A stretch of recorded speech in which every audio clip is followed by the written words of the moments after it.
Hello. Good morning, good evening, good afternoon, wherever you are. It's time for Quake.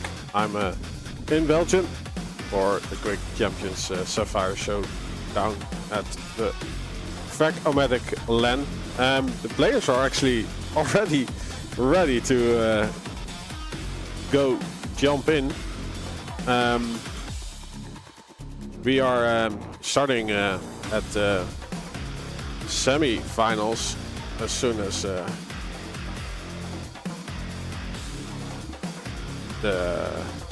there we go. Yes.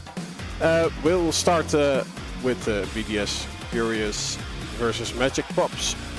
They are waiting on me actually, so we'll jump in.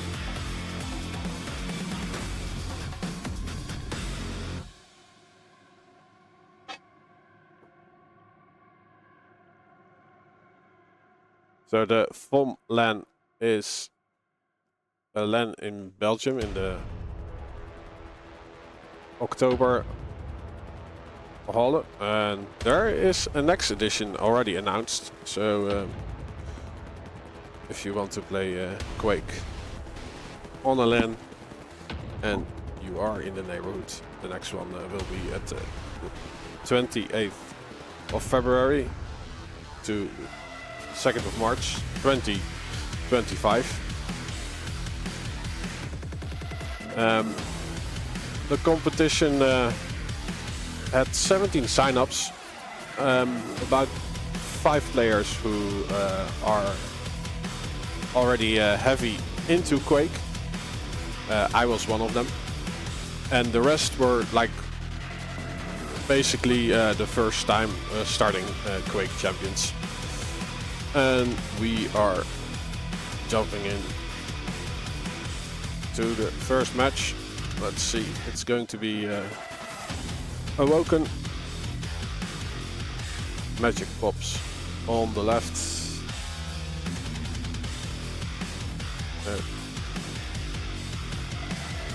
CurieuZe, which is curious, translated, on the right. So these are two beginners of the game, but they did end up on top, or at least high enough to get to the finals. So we start with them.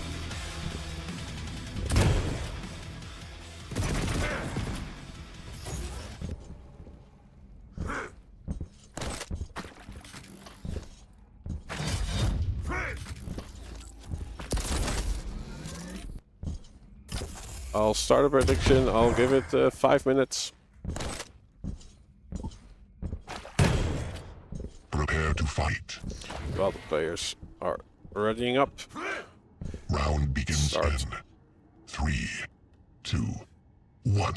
Go Fight. forth and conquer. Time. CurieuZe, playing Death Knight, and the setup of this competition is that there are only map picks and bans. You are allowed to play whatever you want, because yeah, we didn't want to force beginners to have to grind all the champions in one day. Stopwatch. So there will also be mirror matches up. Well, we have our first fight, Flame Strike used, but the position of Magic Pops is a little bit better, but he does not do the damage. CurieuZe is able to get up close and connect the rocket, then collect the Mega Health. So she is actually very healthy.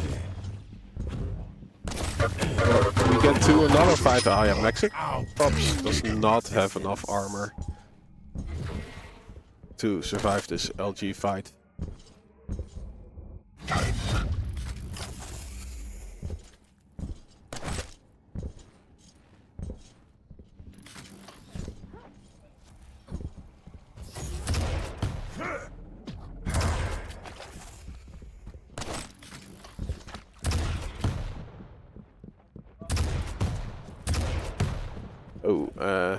in the meantime, when I was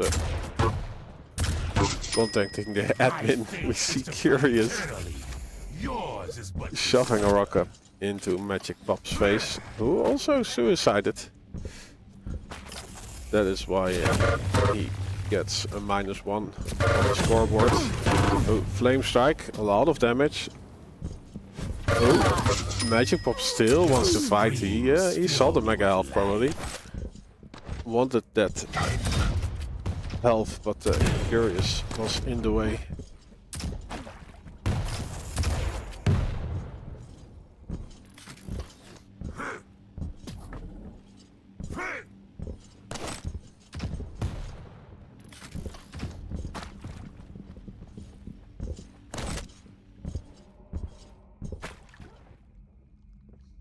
And yeah, CurieuZe, I think she had a little bit of dual training, or at least she is very focused on getting the major items, which is a big part of Quake Champions, stack management, maybe the most important.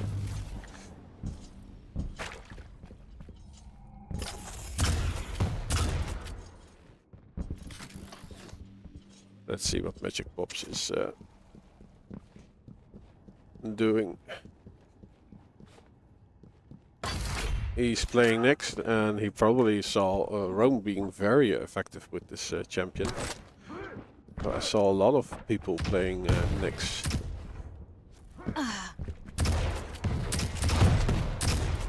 This tournament. But in duel it is a bit of a difficult champion because it is a light, so you don't spawn with any armor.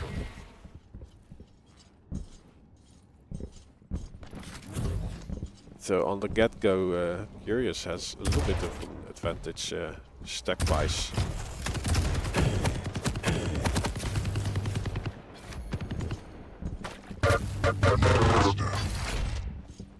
But on the other hand, yeah, CurieuZe has to shoot at a smaller hitbox. And Nyx is also faster.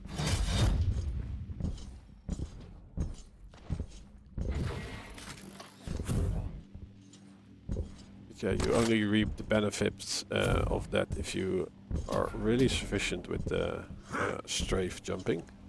And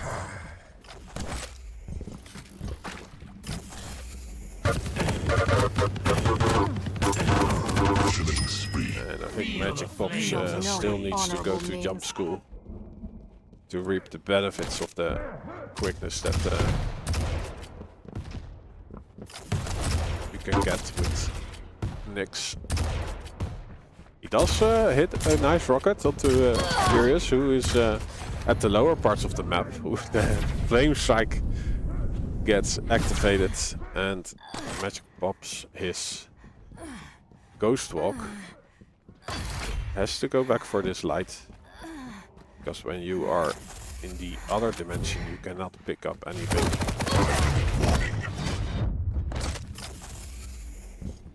And CurieuZe just doesn't stop hammering on Magic Pops.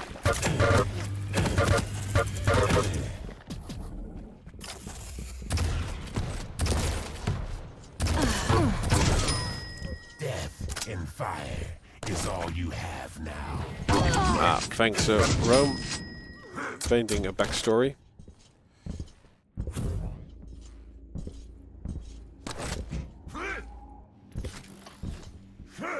So CurieuZe is technically again.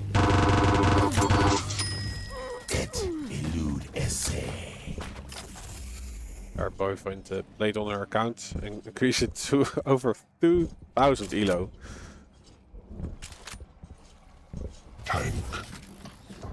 But yeah, she had to play against real strong opponents and then quit. But yes, she's now back in action for this LAN.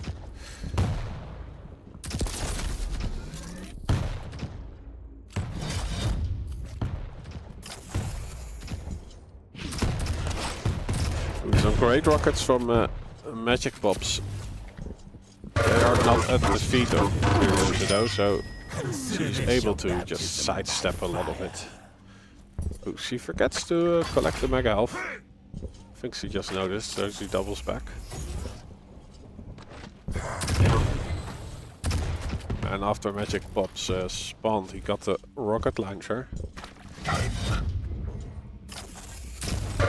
Now collected the LG, but How beautiful is this great mass appears of death. again in front of CurieuZe, who seals the deal on our 11th frag. Yeah, we do have the 20 frag limit active. I think it's also for today.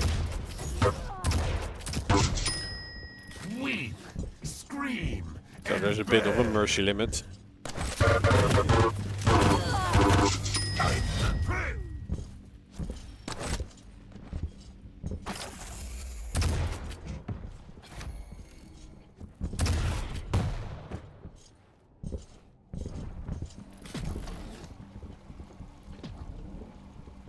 Yeah, CurieuZe did hear Magic Pops, but she's waiting on this mega health. And it just continues the cycle. She's not really interested in chasing her opponent much. She really wants to get all the tasty items. And as soon as Magic Pops appears, she has so much advantage stack-wise. Ooh, the Tri-World is quite effective. Your cries only feed Yeah, then my the switch to the bloodlust. rocket launcher, well, it was a mid to close fight. Then the LG is a better choice, which CurieuZe selected the optimum weapon for that range.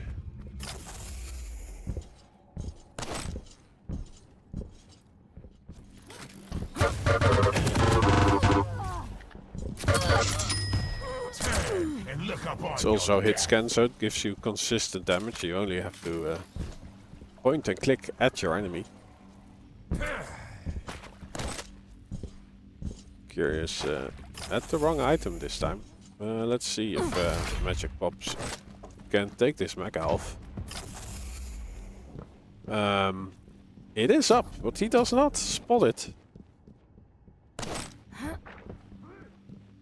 He is 1 minute warning. playing this on nightmare mode. He really likes the challenge.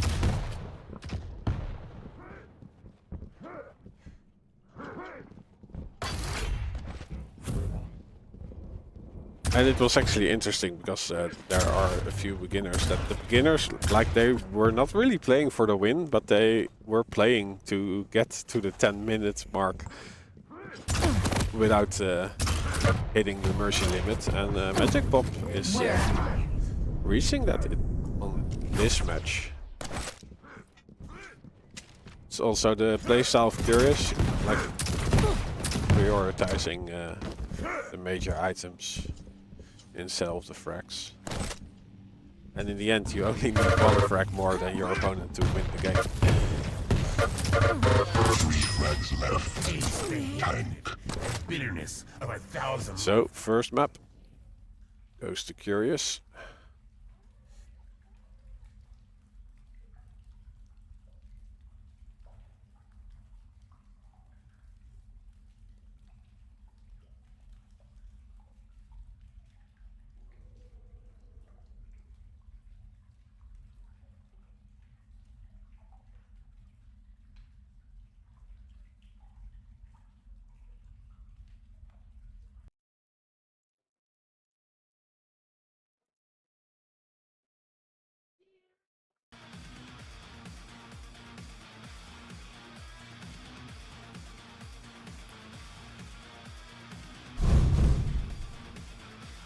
So let's see what they decided as second map.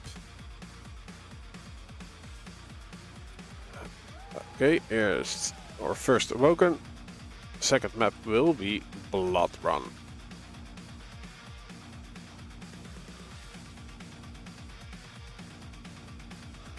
I think they banned for a best of 3.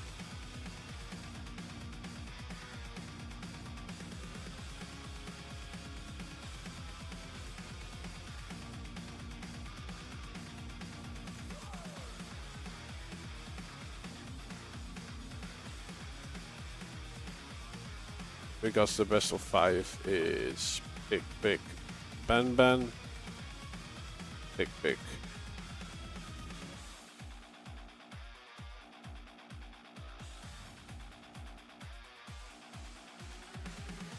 I'll confirm with the tournament admin.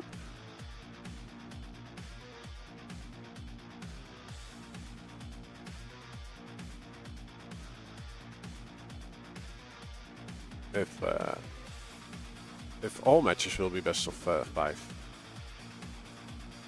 because I think it is.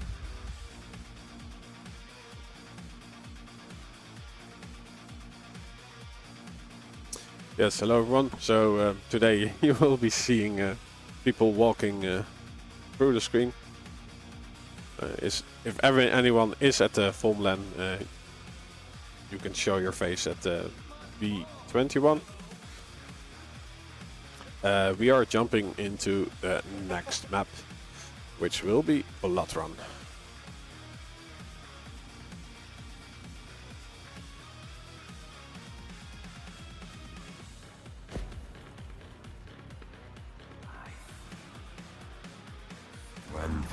Lifetimes have come to this. I will be giving you guys 5 minutes again.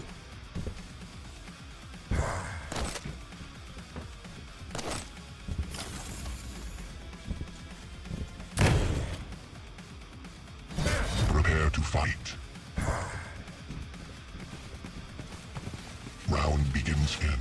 Okay, let's start on 2, 1. Magic Pops. Fight. Playing Slash on Blood Run. It's not something you come across a lot, but you will see these things in this tournament. Tony or Ton1, the I is one, is a French-speaking player who is really sufficient with Slash. He is also in the tournament today.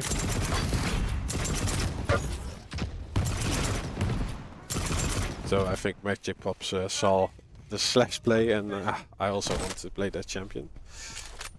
He is not applying the crouch slides yet.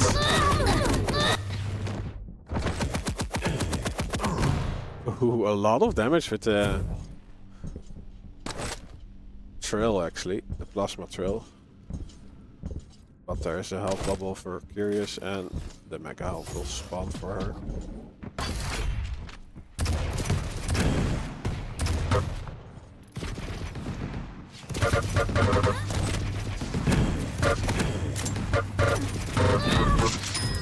I'll burn you ashes.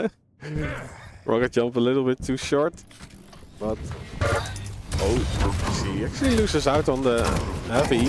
And are we going to see the first frag from Magic Pops? Oh, he switches to Tribolt. Probably has auto switch still on,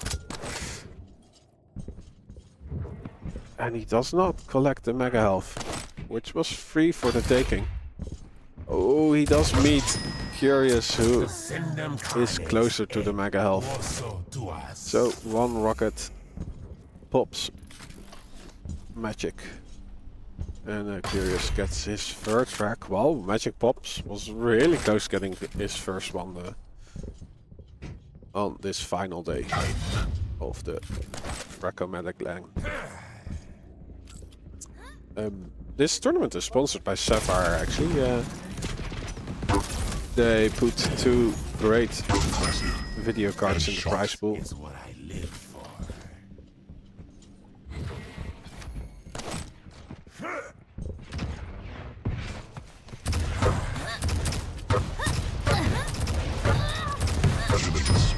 Your life is but a moment. Again, decent rockets from Magic Pops, but he does not aim them at the feet of CurieuZe, so she's just able to dodge them to do a few steps to the left or right. If you would aim them at the feet like this, it's harder to dodge the rockets. Because even if it's not a perfect hit, you will get some damage because of the splash damage. CurieuZe is Scream and burn. really focusing on hitting that rockets at the feet of her opponents.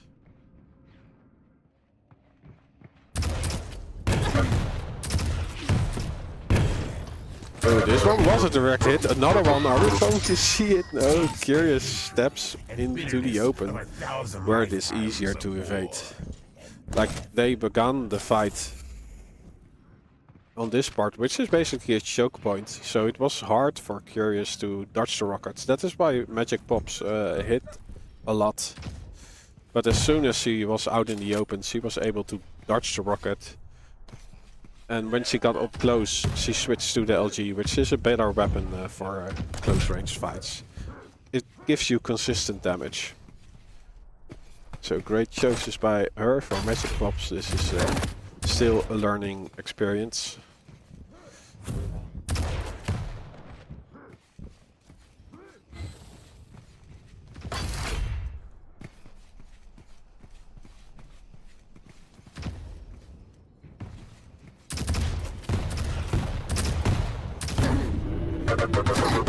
Oh, the plasma tail, is it enough? Oh, he gets set on fire. Yeah. That takes away your health. The damage over time mechanic, it's called. You can stop the fire by collecting some health. 5-minute warning. But yeah, he was in the fight, so he had other things to do. Oh, great LG by CurieuZe.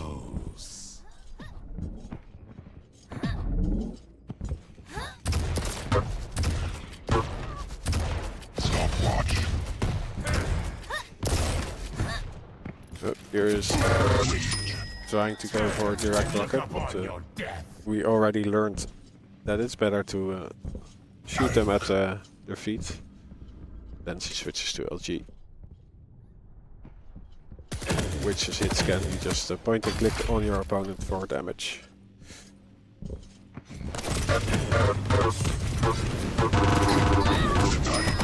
Consider this your baptism by fire. I do think that Magic Pops is one of the players that is using the tribal a lot.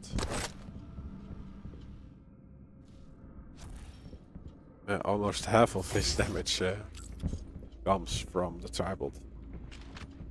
Master. And I don't think he has auto switch on, because when he collected the tribal this time, it did not switch from rocket to tribal. So in the last few fights it was a conscious choice to use the tribal.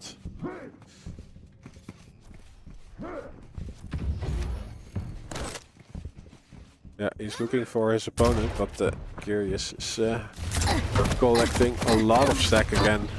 One full-on rocket before Magic Pops dies. But yeah, CurieuZe had overstack on health and armor.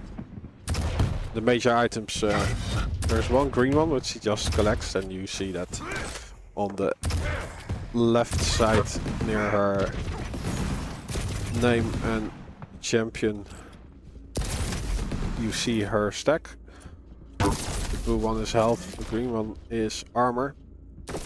And with the major items you can get overstack, but that ticks away every second. How beautiful this great mass of death. So these items are very important. You can take a lot more damage than your opponent if you Feel the pain collect of them. 1,000 deaths. This is the second map.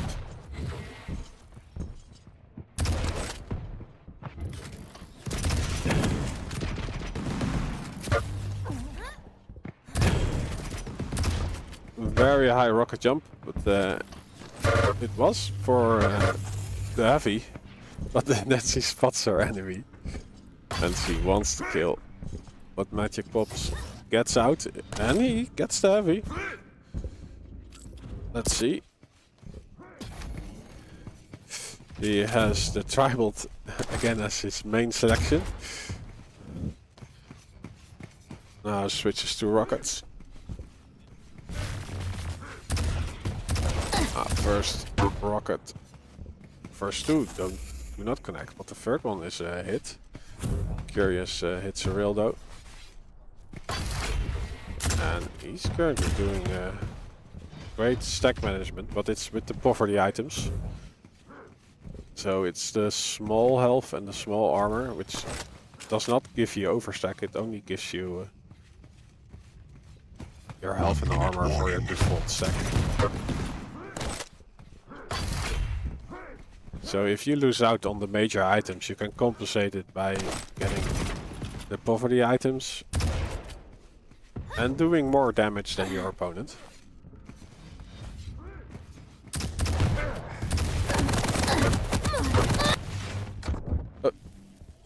Thank you.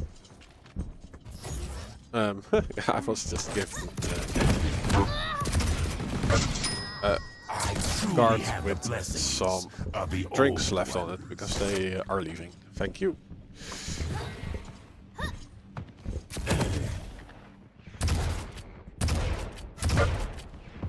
CurieuZe again on position for the next major item.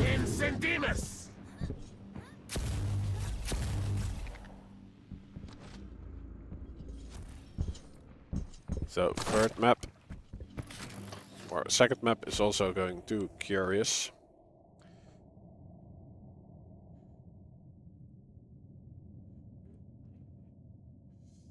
And let's see what the admin is saying about the best of 5 or best of 3.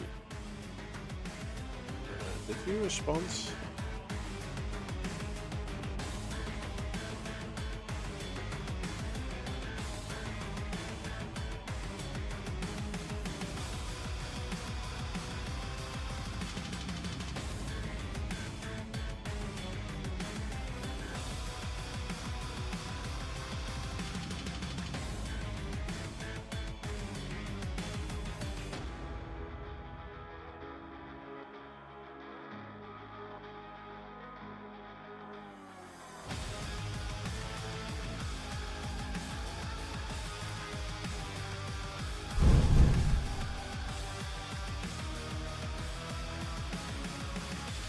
Okay.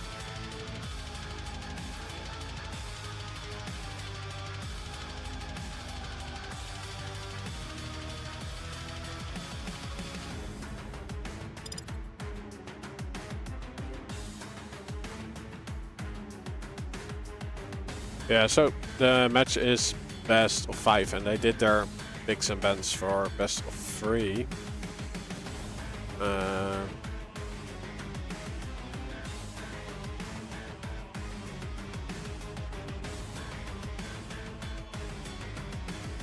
Let's see.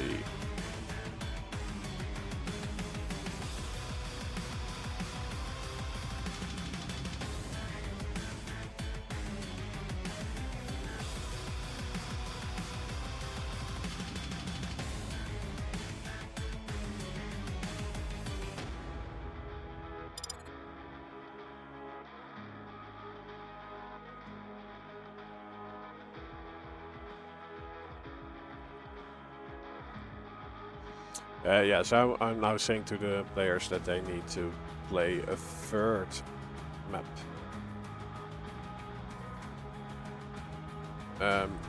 Yeah, they did pick some bans of best of 3, so we can just go to the third map that they chose, Blood Covenant, and if Magic Pops is really popping off, yeah, we'll have to choose another map.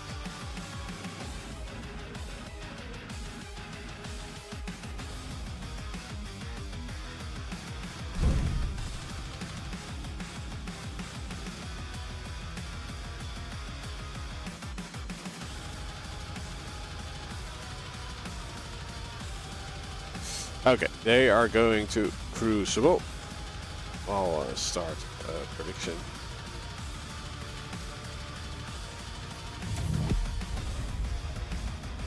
Is it Crucible? No, it's Insomnia.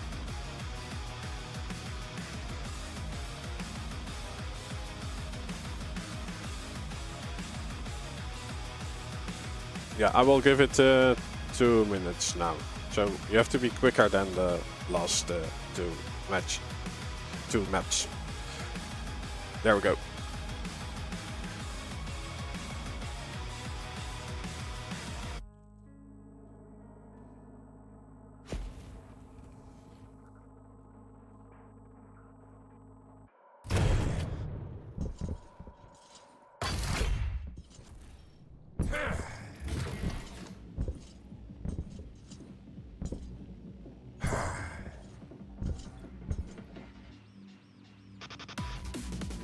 Prepare to fight.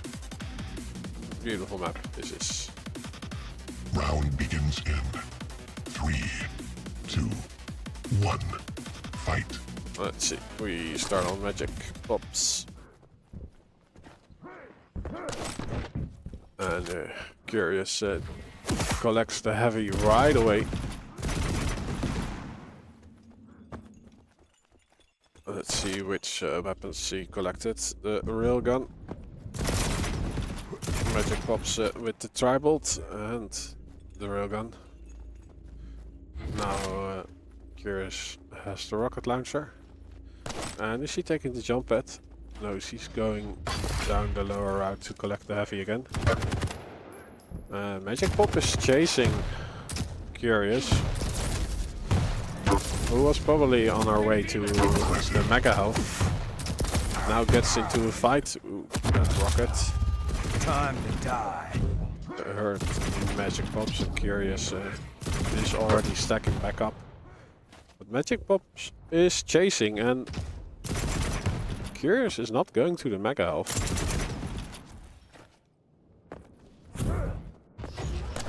Now she has collected that item and still sees Magic Pops roaming around. If Magic Pop plays his cards right, he can get to the heavy. But no, he takes the jump pad.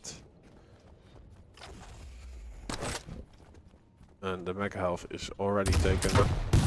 Again, a huge stack on CurieuZe, but the rocket mitigates some of it. So we have a drop down for CurieuZe. Magic Pops does escape.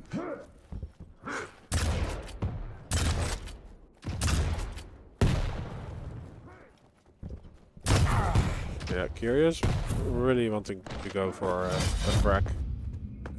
And this time around the major items are secondary.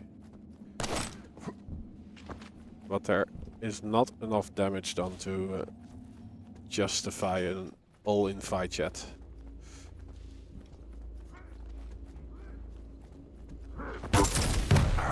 Nice up close rail, another one, wow! And a third! It's 71% accuracy for Magic Pops on those rail shots. And yeah, if you lose out on the major items, but you still do the damage. Lead tied. You can get the frag, but this time around the damage output is not enough. Taken. You can withstand my wrath. And CurieuZe wounded after this fight, but she takes the lead. Both major items are up. The heavy goes to CurieuZe. And also the Mega Health, she recovered quite nicely. Yeah, Magic Pops does have his basic stack, but it gets set on fire Fill me with life. and then electrocuted.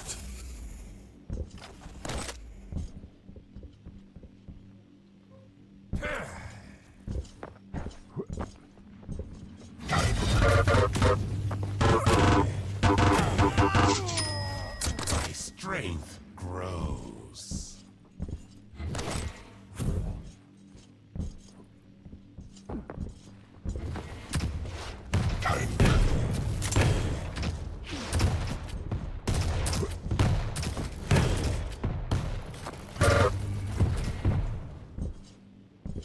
positional wise, Magic Pop was in an advantage. Like he could rain down rockets while CurieuZe had to do the damage from below. They switched position. Luula will being activated by Magic Pops. And he's actually fighting in this choke point, but now he is walking into the choke point. Very hard to dodge anything when there is no room to dodge. And he this time is able to get the mega health. Beautiful rocket by CurieuZe though. Let's see, is he able to get something done with the stack he has. CurieuZe though turns it around. 5-minute warning. Does enough damage to strip a lot from Magic Pops, and she gets the heavy. Well, now Magic Pops, he was looking at the mega health, but ignores it. Gets into the fight while being quite low. Tank. CurieuZe doing some defracking, which is the race mode of Quake Champions. Death and fire is all you have now. Or Quake Champions doesn't have a race mode. But yeah, because of the movement, the strafe jumping, there are also editions where it's all about getting through a map as fast as possible.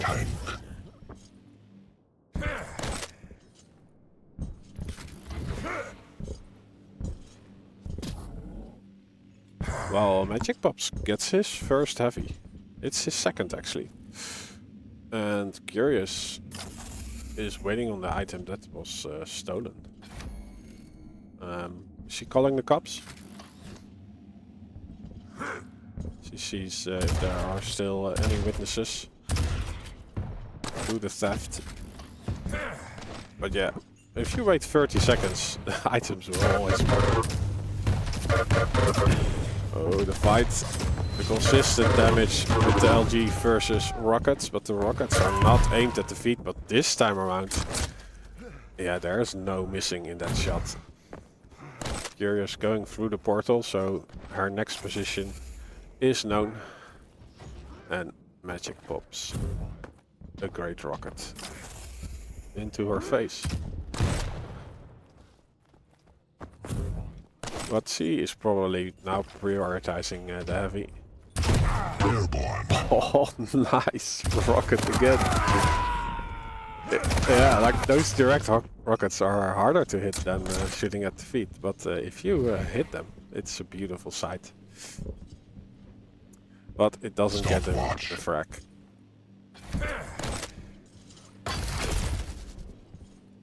I think it's also a great feeling for yourself. Like if you're a beginner, when you start hitting those mid-airs. That is what makes Quake great.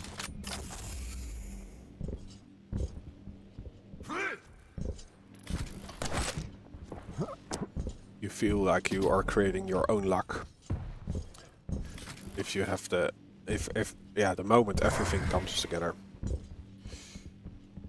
CurieuZe again, a little bit of defracking to do, but she gets to the mega health and the heavy. More than 300 combined stack. She has definitely the ingredients to get her 10th frag.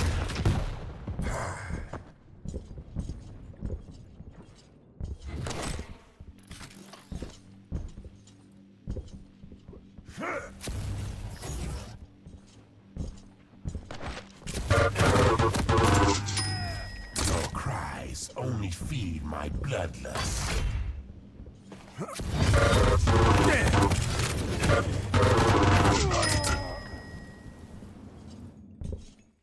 1 minute warning.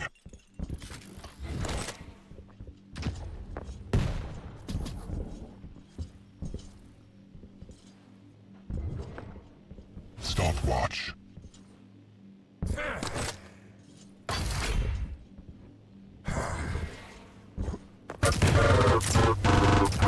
Killing spree. I truly have the blessings of the old. Yeah, 30 seconds left.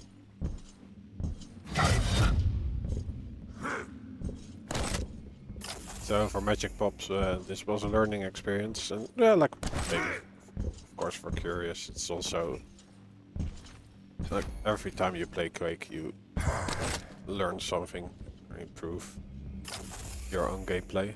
She's definitely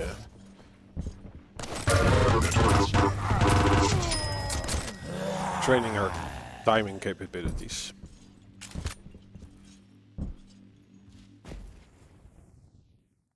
And there we go. Congrats to CurieuZe for making it to the next round. Magic Pops is out of the tournament.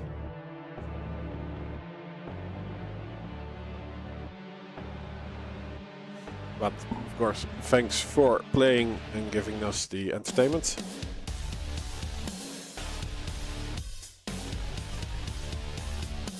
Indeed, GG's to both.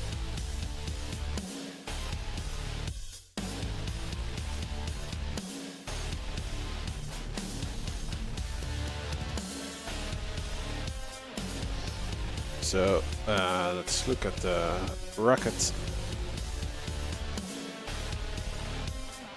Do I need to refresh it or does it update itself? I refreshed and it did not change, so looks like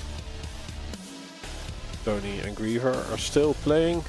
Rohm and Sato 2K the same. Yeah, I would like to jump into Xipfos match, which will be probably against Tony.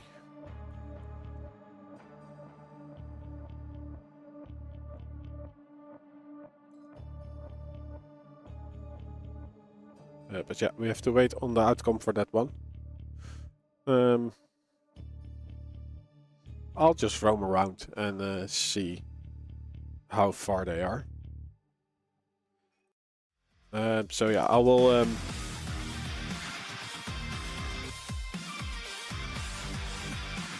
display the BA right back screen. It's only 5 minutes, but it could take a little bit longer than that. So see you guys in a bit for the next match.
Welcome back.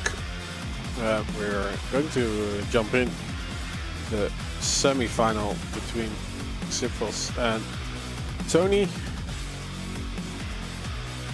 Let's see if we also have an outcome of the Rohm Seto 3K match. Oh, I see him in chat saying thanks for the S rape.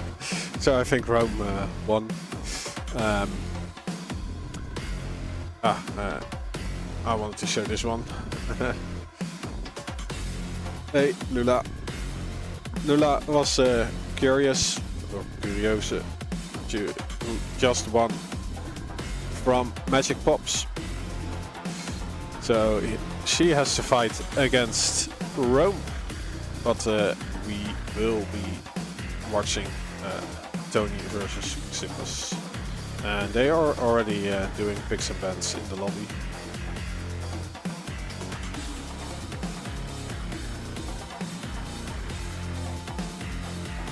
So yeah, there are only picks and bans for the maps, and Tony is very sufficient on the card sliders. I think one of the best I have seen. So I guess he will be playing the card sliders. Let's see what the menu is. It is a best of 5. So first up is Exile. Second map is Blood Covenant. Third, Insomnia. It's best of 5, so the player who gets 3 maps first wins this series.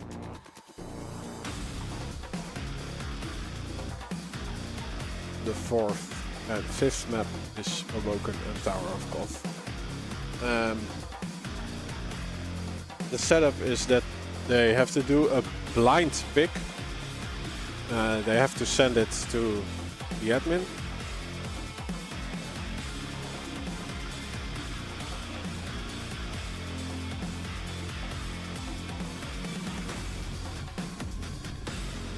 So there is no reaction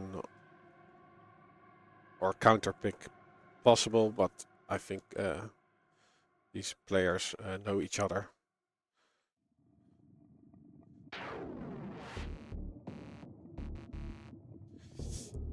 Yeah, SAPPHIRE is a Quake Live player, so I guess he will prefer the VQ3 movement. But I haven't played against him, so I don't know what his champion pool is like.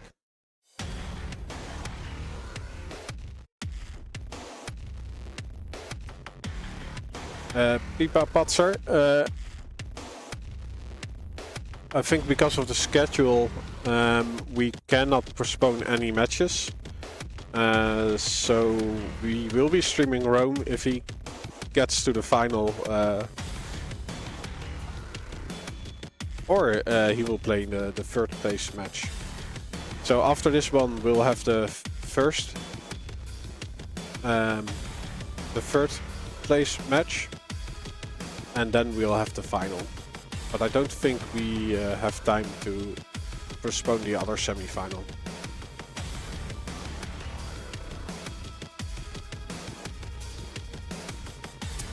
If you look at the website, I think I can show it, as long as the players are not jumping in. Comp.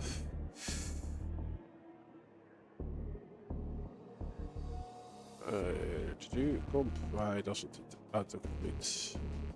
It wants to switch me to the other tab, but I want to go there. There we go. Yeah, so there were pools.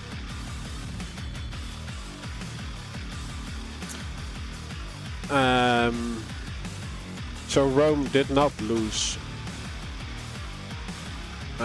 anything in the pool phase. SAPPHIRE lost 1 match probably against Rohm.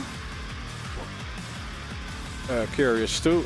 against XT and Rohm is my prediction. And yeah, the other pool.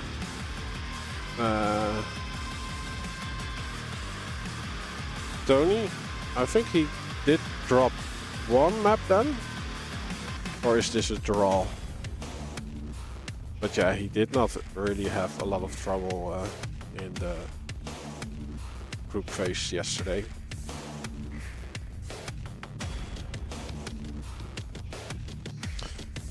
And I only played 3 matches because I only had time before King Kong to play a few, but yeah, I did not want to qualify for the finals anyway, because then I wouldn't be able to stream the games today.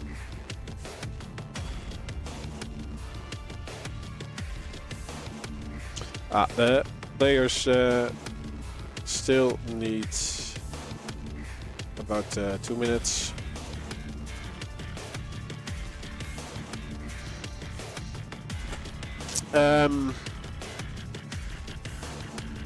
Well, Tony or Ton1, I don't know how to pronounce his name, but I have seen him on the servers a few times. His slash is just ridiculous. I did get a few frags on Blood Covenant, but in the end, hey, Rohm is just roaming around. This is Rohm.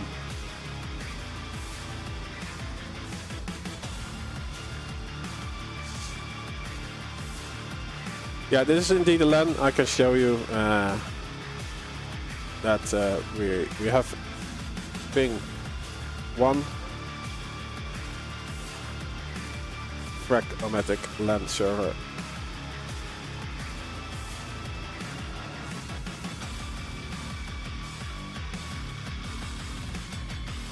And sync error also gave every participant all the champions, so they could just play the champions they wanted to play.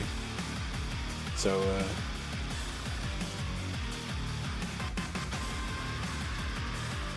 was that curious? Like it's mirror. Is that curious? Because I have not met her yet.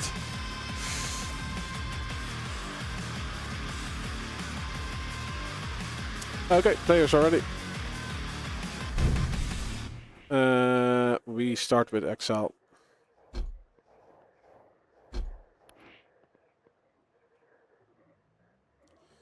Okay. Double check the server and let's go.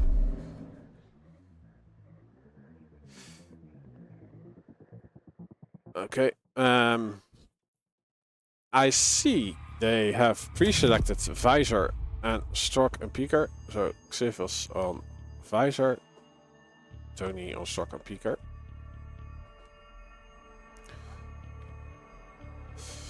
Yeah, I'll start a prediction for 2 minutes. XL. XT on the left, Tony on the right. There we go. 2 minutes.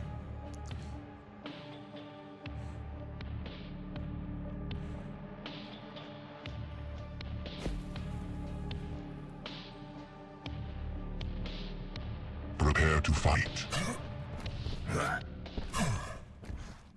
Round begins in. So yeah, 3. I think it's predictable to see XT on the Fight. Q3 champion playing the Visor and the starting nailgun. So he will have piercing sight, which is a wall hack for a few seconds every time he has his ability up. Tony has a peeker, which is sort of a drone you can activate and then steer through the level. A direct hit from the peeker is 75 damage. But yeah, as you can see, XT is able to cancel out the peeker usage. again able to evade the rockets. Tribal is a great choice. The mega health is still picked up. So shared control. XT's with the heavy. Tony with the mega health, and the piercing sight gets activated. But XT does not get an angle. It does give him room to collect the heavy, and we see the double back. Oh, so much speed with the struck crouch sliding movement. But XT has the rockets to get the first frag. Still, the mega health will go to Tony, and he decides to drop down, getting levitated. And he appears in front of XT, who is waiting a long time on this heavy, but yeah, Tony does not have the rockets to punish this. He does appear at the scene just after XT takes the heavy, so no punishment for this. Yeah, a little bit of a timing mistake. Let's see, Tony now on the upper parts of the level. Let's see if he can do something with this advantage. Yeah, XT just used his ability, so he definitely knows where Tony is. But Tony actually taking over the heavy control, but it wasn't a clean frag, so the refrag happens right after Tony gets his first frag, and this time around he drops down, activates his speaker, and it's a full-on hit again. XT a little bit early on this heavy. It's of course in Quake Live it was 25 instead of 30 for the heavy. So that is maybe why he appears 5 seconds too early. Every time. Oh, but the rockets are awesome. Both players still not that healthy, so XT very careful. And this time around, the timing mistake is punished. Tony sliding with the speed of light around the corner. You see XT waiting on an item that doesn't spawn.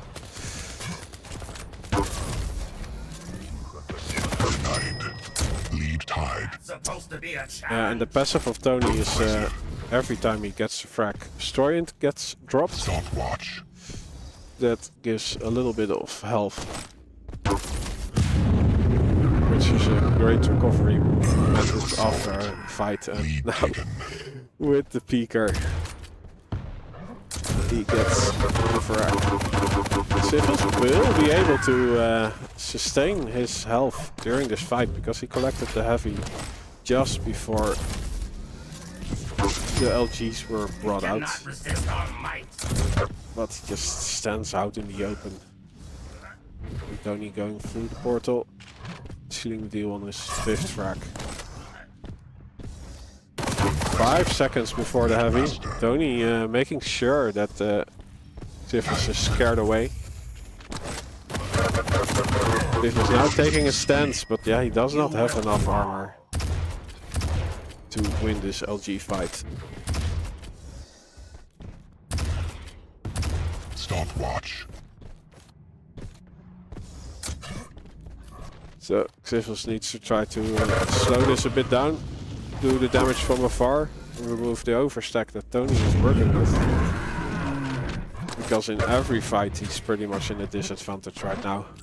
It would be nice if he can deny the heavy, but no, Tony hits his real shot. 5-minute warning. And he just has a nice rotation going for himself.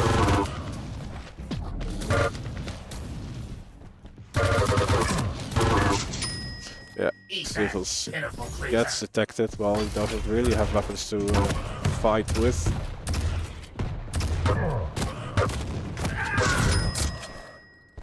He does some work with the shotgun, but Tony will recover because the next item is his.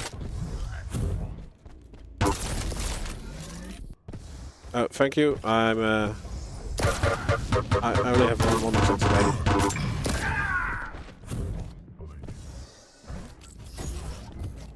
So I just noticed what chat was saying. Thanks for letting me know. The Macron is pleased. Civils gets sent out of the map. Yeah, and it's very hard to break the control of such a speedy champion. It isn't the biggest map. And Tony knows the spawn system, so he pretty much knows the first 2 steps that Xipos is going to take after he spawns.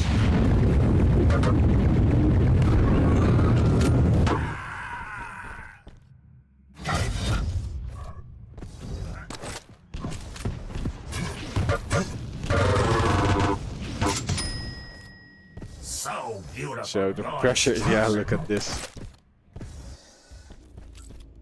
Tony already found Xipos, who still needs weapons to fight.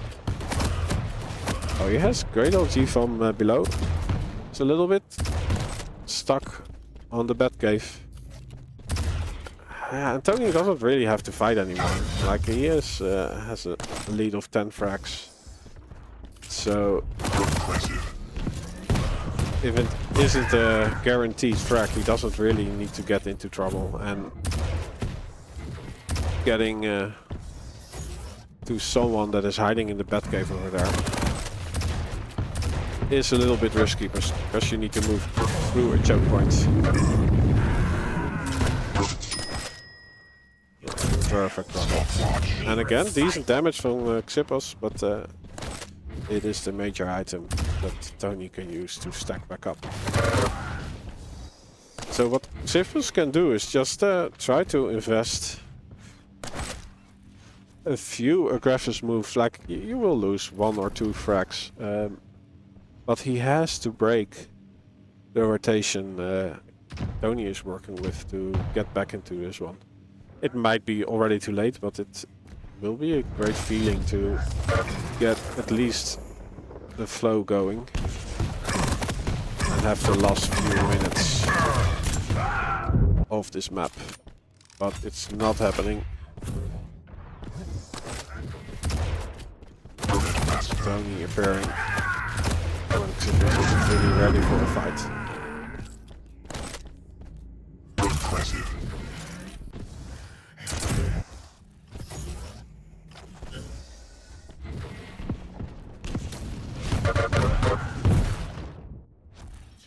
There we go.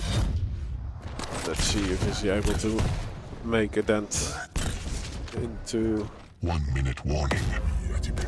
Yeah, I think the confidence that Tony has built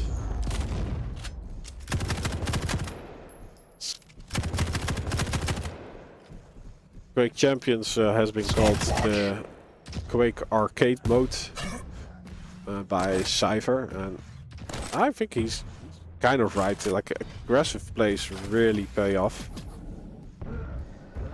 but you need the confidence to do that. Like, if you are behind, you are a little bit more careful.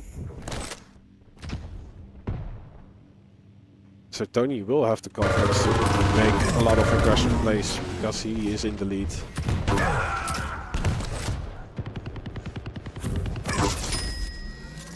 And Xipos has to overcome that. And he's doing that right now.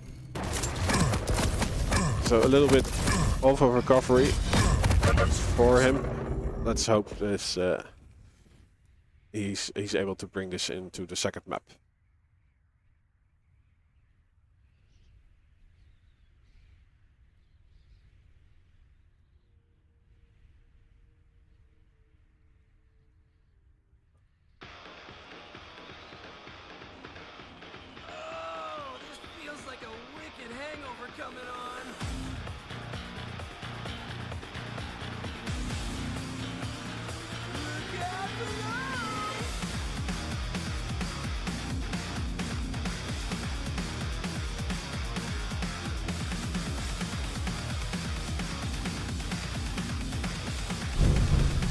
Okay, next one will be Blood Covenant.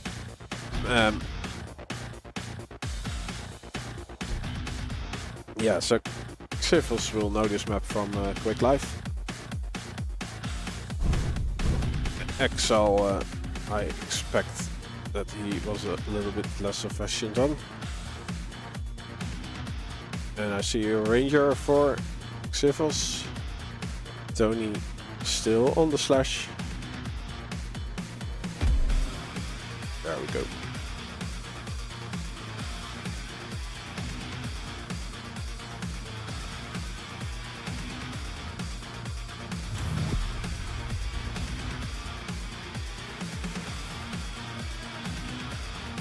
Yeah, I will again do the prediction for 2 minutes.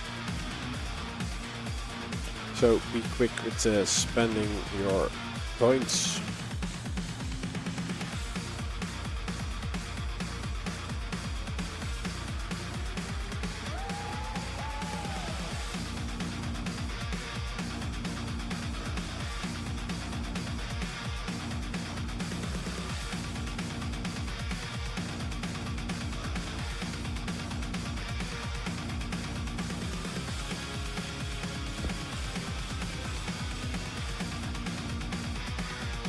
Prepare to fight. Yeah, let's start on Round Xifos. begins in 3, He will 1. have the orb, which he can throw around the map. And pour to it.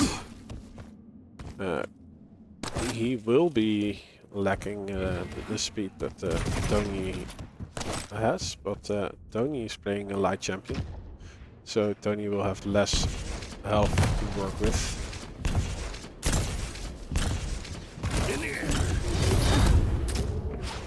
Okay, they switched position. I don't think it was a little bit dangerous for Xifos to do that, but he is getting out. Oh, he hits the rail, but still the mega health goes to Tony. So Tony is having the stack advantage, and oh, the LG is doing more damage than that one rail shot Xifos is hitting. Ooh, both are too low to go for this heavy. Xifos though is able to collect it, while Tony decides to stack back up with the mega health. He is not picking it up right away, so he gets hit before that item. So the damage Xifos just did is negated by that play from Tony.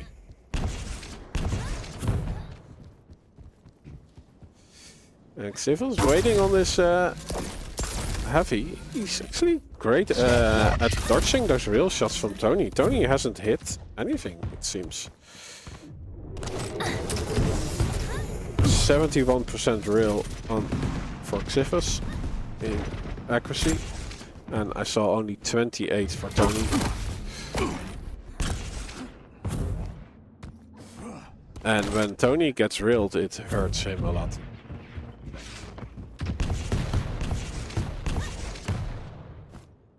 Because he has only 75 base stack to begin with. So the denial of the heavy, one of the major items on this map, is a great play by Xifos. But yeah, he's lacking the speed to chase. He has to lay out the trap.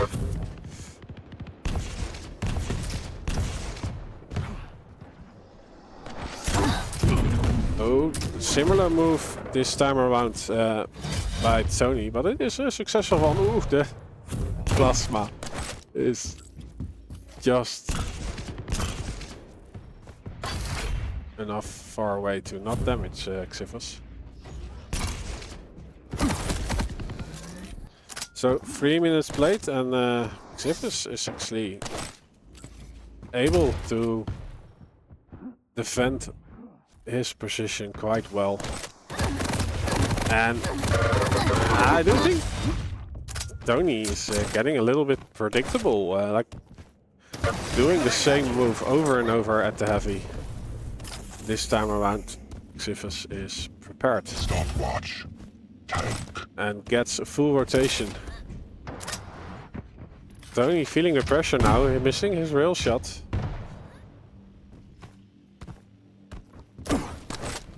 This one he hits. Ooh, and the LG versus LG. Tony still has a lot of armor. And XT tries to get in, but he gets railed before he's up close, so does not have a lot of stack. And loses all out on the Mega mid-fight. It's important for XT to try to slow down, because if he is a few frags behind, he has to chase a slash to get back in this one. But he ties it up.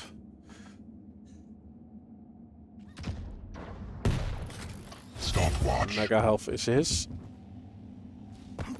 Tony not collecting the heavy right away.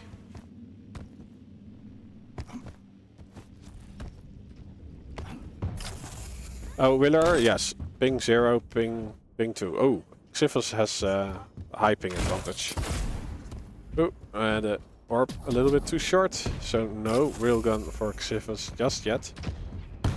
And he's defending this position, the choke point, with the rocket launcher, but he does drop down.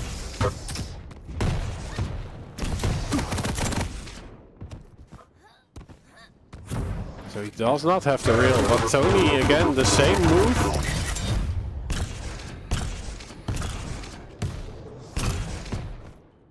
Yeah, I think both get out quite well. But XT still needs to collect the railgun. He will have time to do so now, but yeah, there is an angle on him. He needs to get the L away, so he loses out on both major items, but is able to collect the railgun.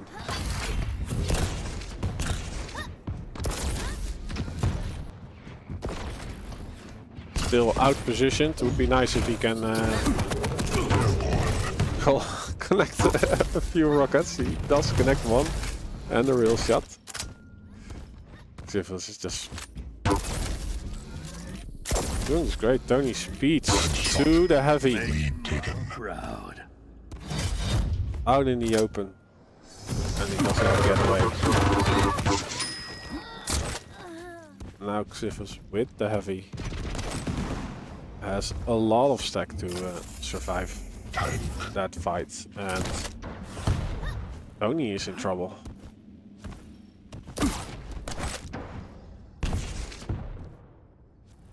Hitting that rail will equalize the stack. Impressive. Netmaster.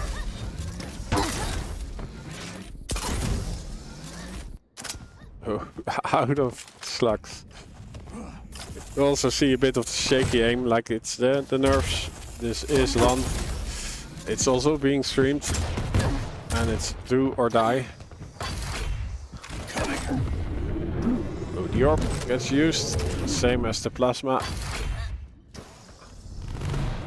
This gives Tony a speed boost. Oh, XT does not have the right weapon to defend his position.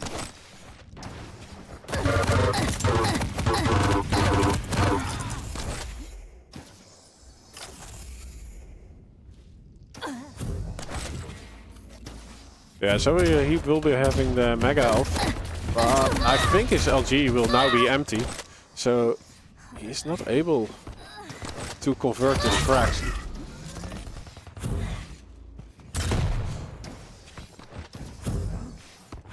He does have the rocket launcher now and also collected some more LG. But he's not hitting any rockets. Stopwatch. Tony has overstack on health and on armor. XT There's nothing orbing to it. to the 2 health bubbles. But it's not enough for him to survive this fight. And now he's definitely on the back foot. But Tony gives him an out because he wants the major items. And he gets both. That does give XT some time to collect weapons on the map, but I think he fumbled his rocket jump to the rail gun. Which is a vital part in his play, actually. Like 2 of the 4 frags he got was with the rail gun, and it's also really nice to strip away the stack from Tony.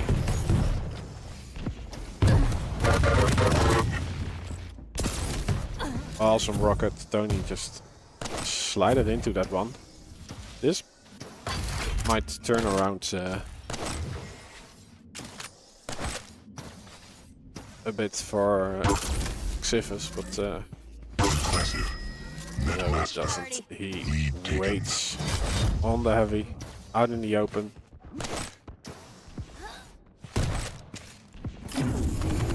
Tony gets a super clean frag and now has both items again.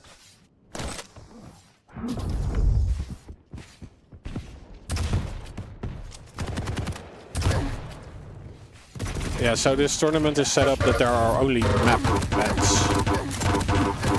Full out LG fight. Thought you were gonna put up a fight. The timing of XT was yeah, it doesn't really matter anyway. The 10-minute mark is reached.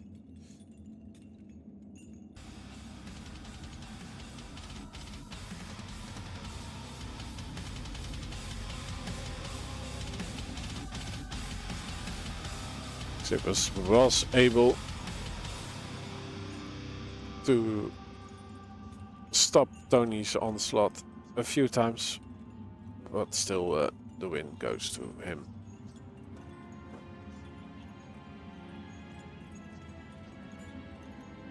Yeah, so there are only map pick and bans because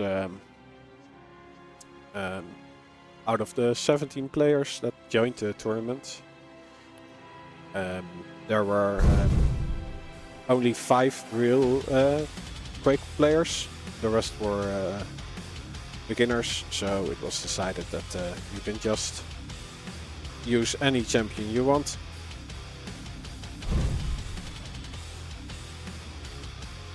So that is also the case for this semi-final. And the third map is Insomnia.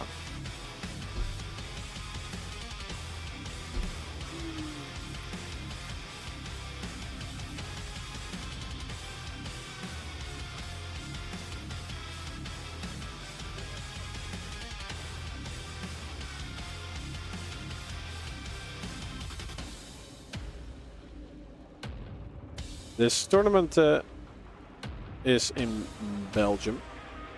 Hello everyone. Good morning. Both are ready, so let's jump in. Insomnia is up. Tony currently on series point, match point.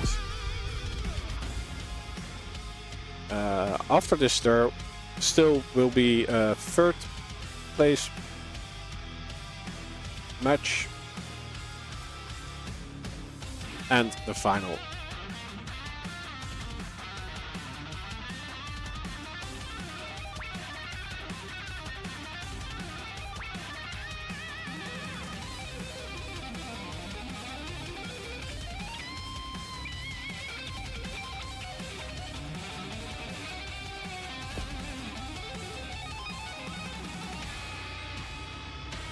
Prepare to fight. Round begins in 3, 2, 1. Fight.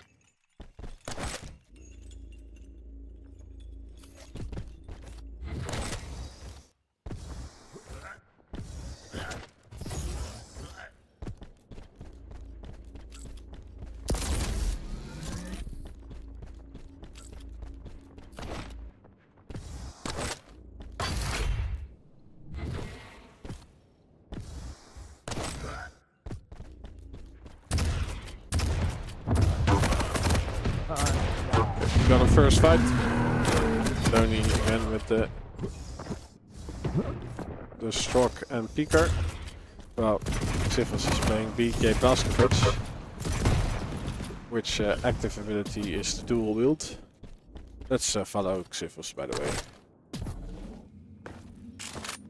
He got the first heavy. Mega health to Tony.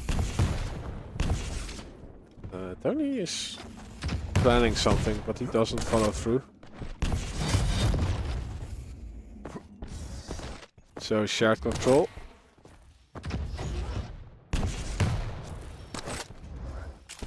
Oh, great damage, but it is not a combo shot.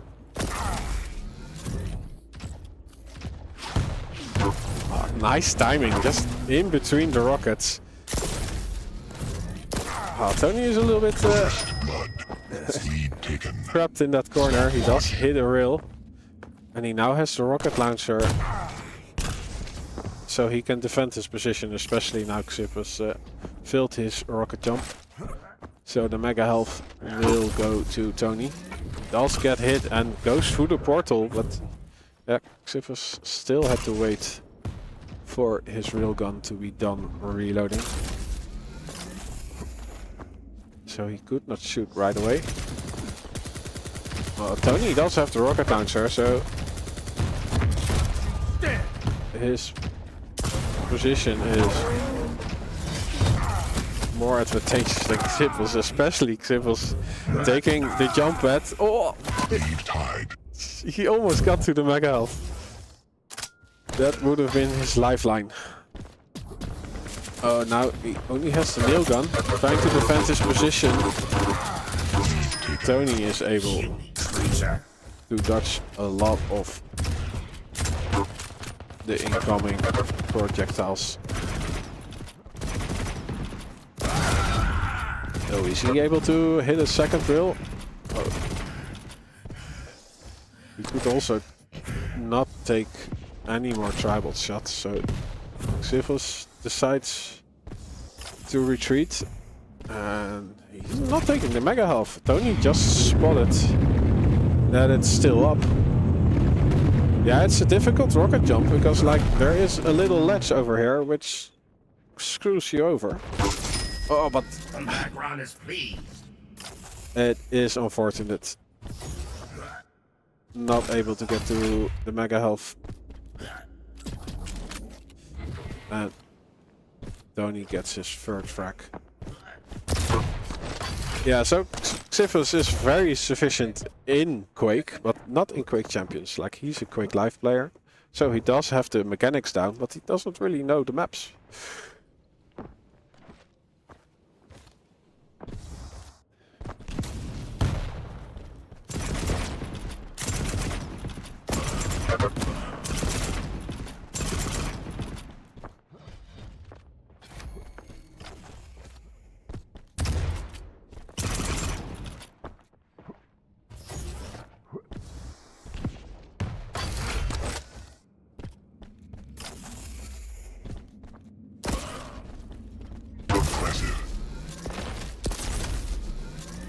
A rail fight. XT was able to use 2 railguns with ability, but then the Piker is flying into his face.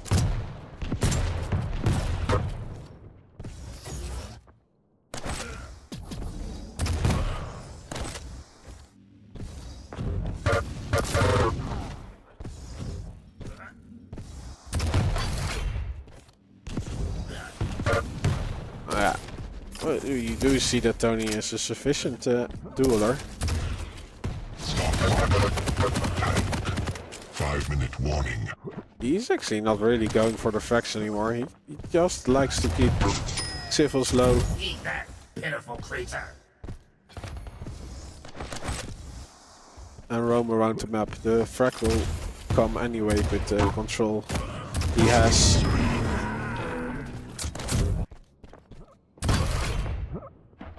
And the speedy movement.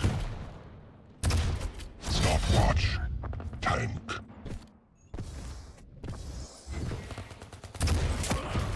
So it's again up to XT to try to take a stance at some point. Preferably about 10 or 15 seconds before the next major item. So he can try to go for a refrag after he died.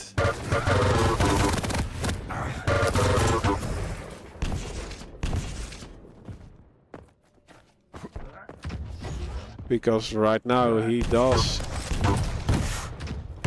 do the damage, but after he died, Tony can just grab the next major item and is healthy again.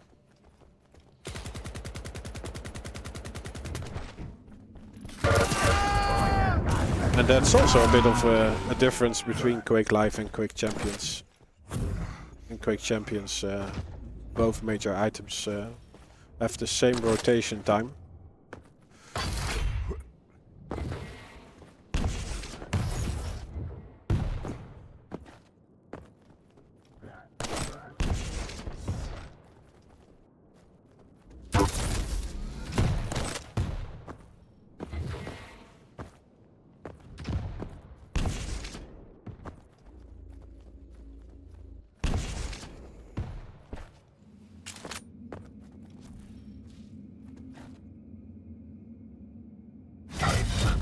Stopwatch.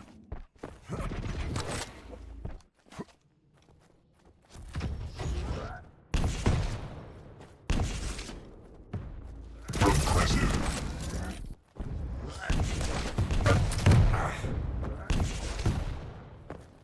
Yeah, we get into a fight, but Tony is just gone again as soon as it happens.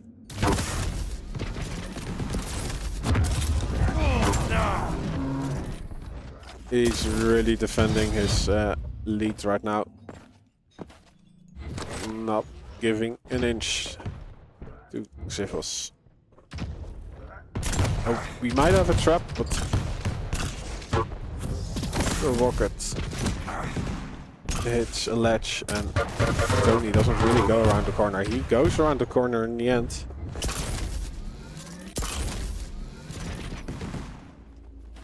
XT was fighting the map geometry and not able to get to a position that he wants.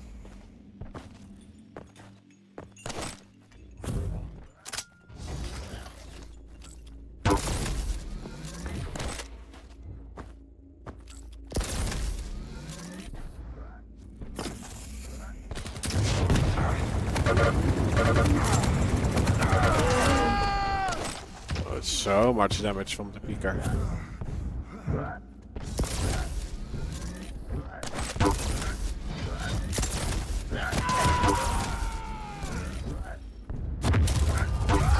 Nice, 2 railguns is enough. No, 1 minute warning. it isn't. It was close though. XT was almost getting his second frag. Now the time is dwindling down. Will be great.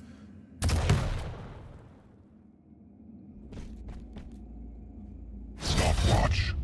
Tank. Tony will continue to the final. XT will have to fight into the bronze match for 3rd place.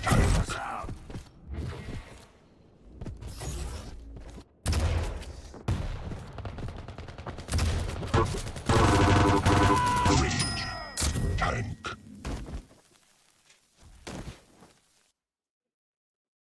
Stopwatch.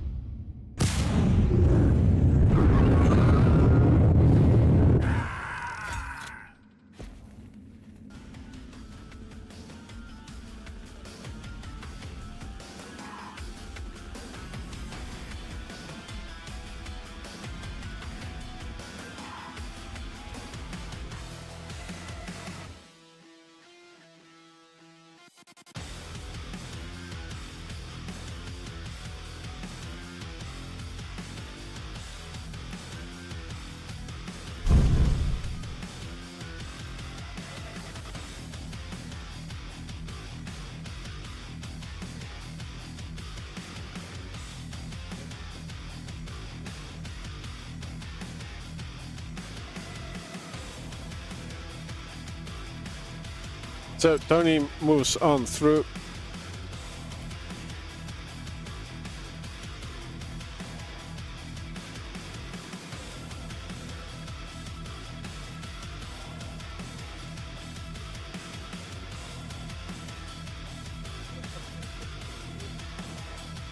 But Xippos has to play the third place match. And let's see what the bracket is saying.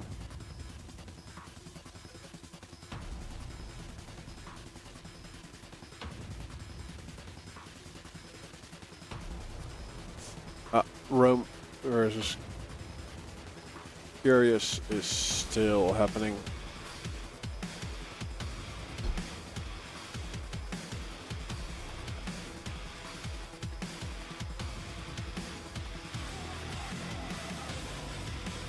He's actually in menu, so let's ask.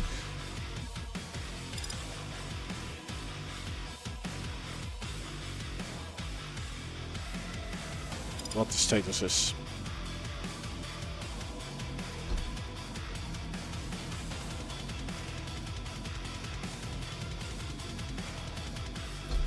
Okay, they are starting the third map.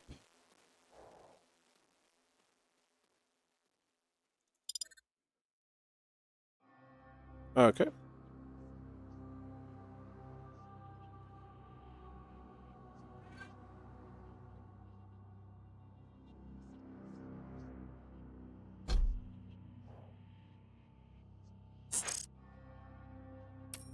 So this is the other semi-final.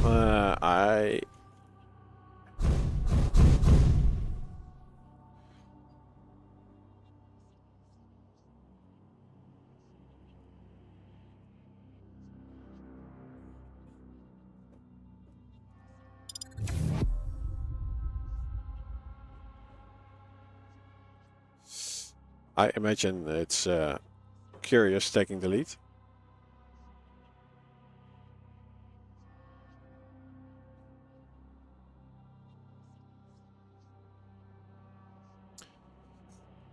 We got Rohm.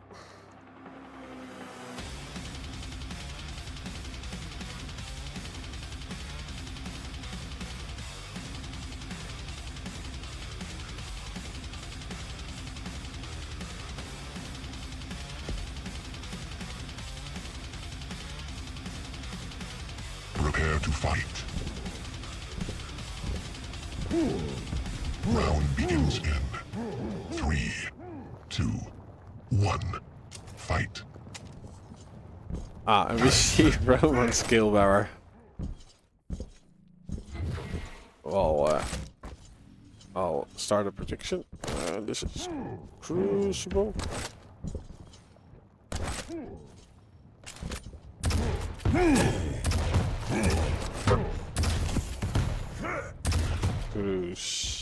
Crucible. Oops. Rip them to shreds.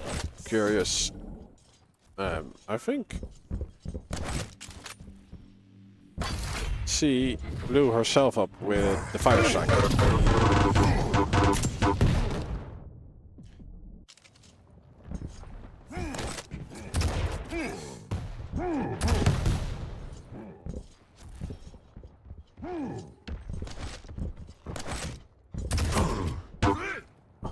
A hundo exchanged for a 90 damage rail shot.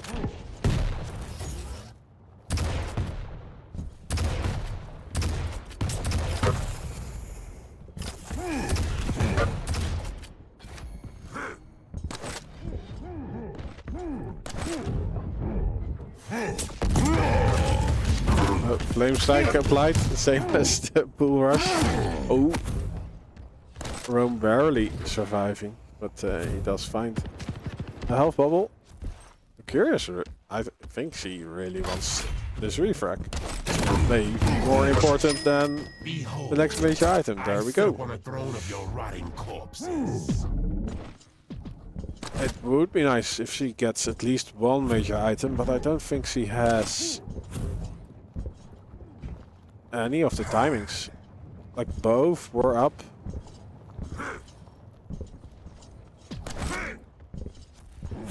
Both go to Rohm. I will lead the way. Rohm not hitting or connecting his bull rush, but his rockets do the job for him. Stopwatch. Stopwatch. Tank.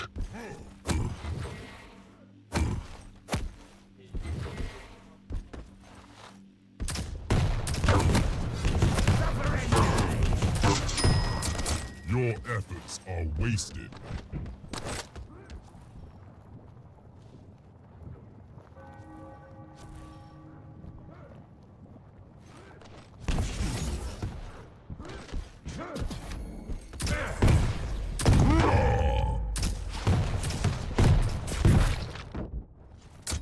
There we go. CurieuZe shoving a face into Rohm's, or a rocket into Rohm's face. It's comeback time. Oh, the rockets are not connecting this time. He just finalized as he still has the fire strike. He uses in a sort of defensive matter.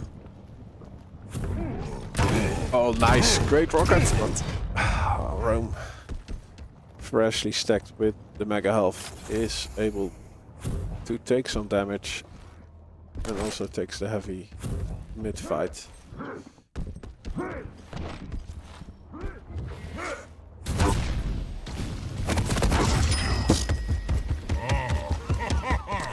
Welcome to Quake Champions. Stopwatch. Where there is a champion wearing sandals, by the way, but able to stop onto his opponent. You have shamed your fathers.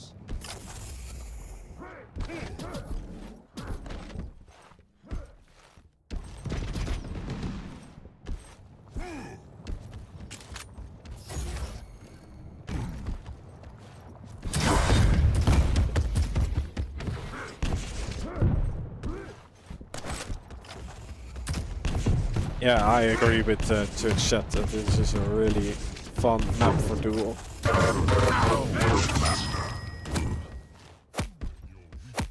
It looks complicated because it has nice graphics and stuff.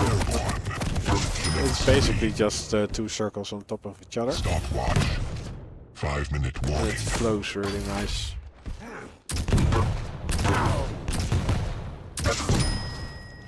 I will rise. CurieuZe, one rocket away of getting a frag again.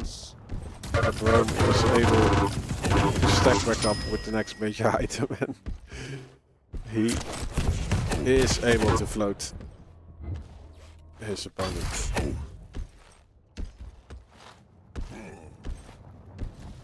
So yeah, the loser of this one will have to fight Xivos in the bronze match. And Tony is waiting on the winner in the final.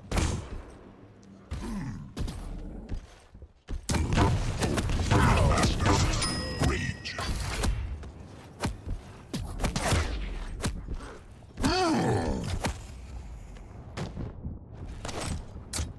Okay, CurieuZe actually getting her second frag because Rohm is neglected to pick up any health and was not on time to collect the mega.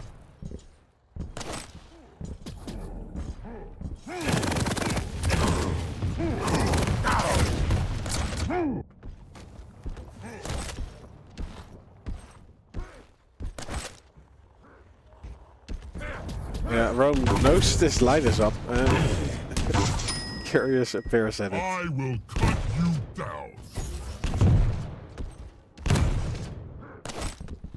He's removing everything, backmanning the map.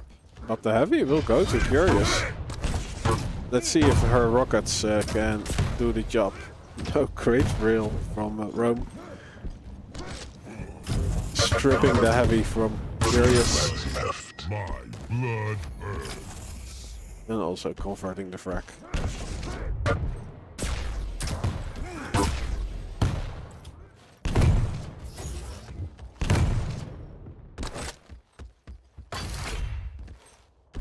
And again, a similar rotation. The heavy going to CurieuZe. But will the frag go her way? Well, she is doing the work. Oh, but she gets sent out of the map. 2 frags left. No! 3 frags left. Rohm suicides. Unfortunately, the frag does not go to CurieuZe. 2 frags left. You should have moved. 1 frag left. From the ashes, I will rise again.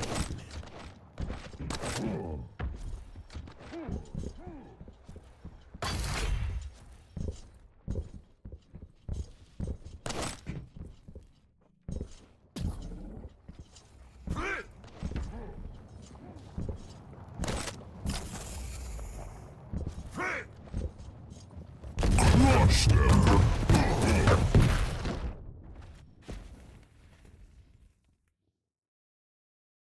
There we go.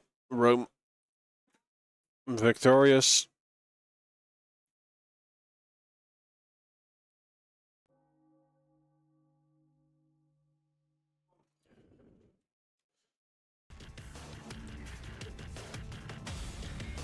CurieuZe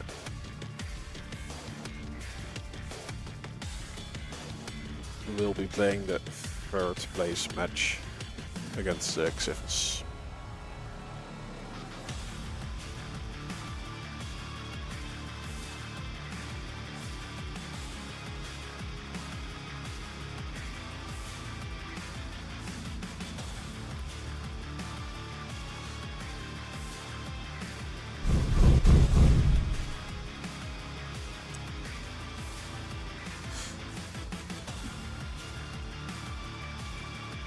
Yeah, I think this was the first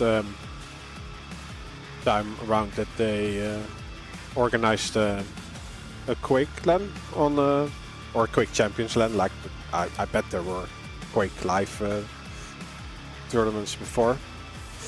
And Andrew Clarence actually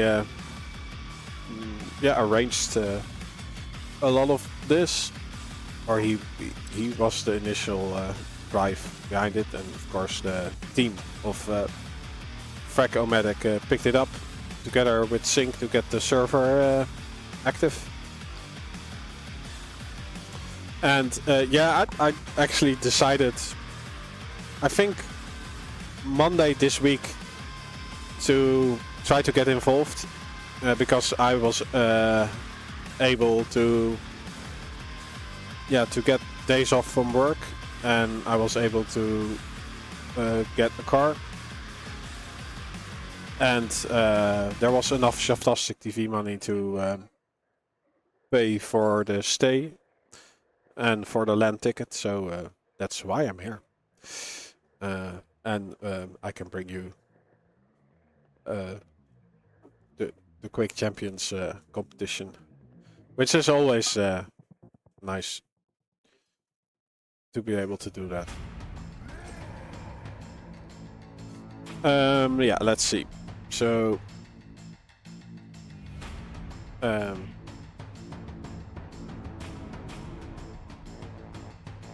I just saw Xippos walking past, so he's going to the restroom.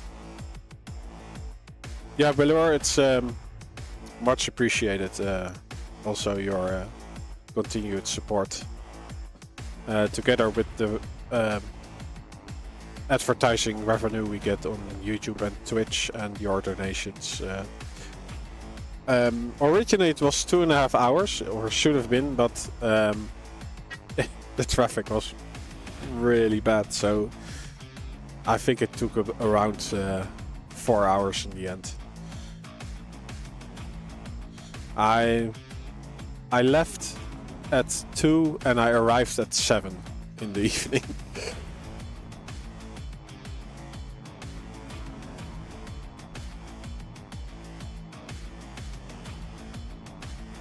Yeah, let's take a look at the bracket. Oh, it isn't updated, but I still could show it. So we just saw this one. This was won by Rohm. Previously we saw Tony versus Xippos. So Rohm won and Tony won. So they will be playing the final. But CurieuZe and Xippos are playing the third place match first.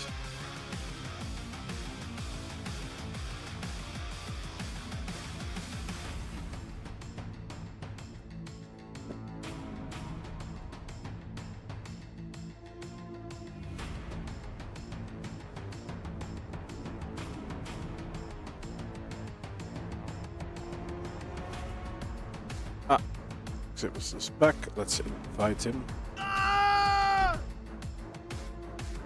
Thanks for the follow.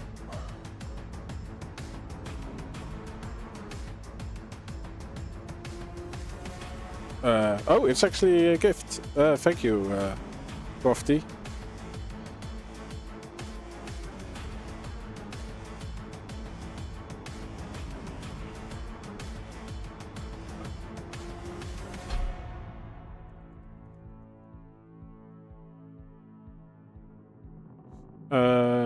Oh, Rohm is lobby lead. Is he at the spot? Oh no, he just walks away.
So yeah, I'm back. Don't know if you saw him, the one with the King Kong shirt. That was Tony.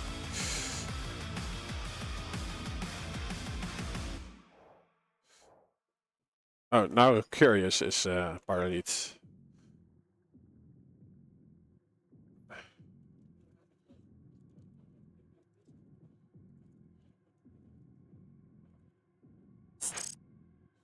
Thank you. Let's get Xippos in.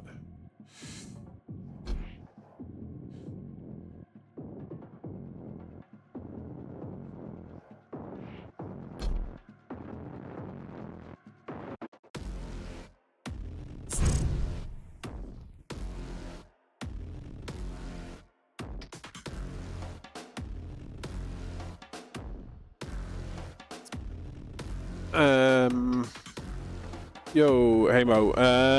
No, I don't. It's on YouTube. I do have methods to download the 4K, but yeah, we have to do it over Discord. Like there is some download tool that can extract 4K 60 streams from YouTube, but don't tell anyone.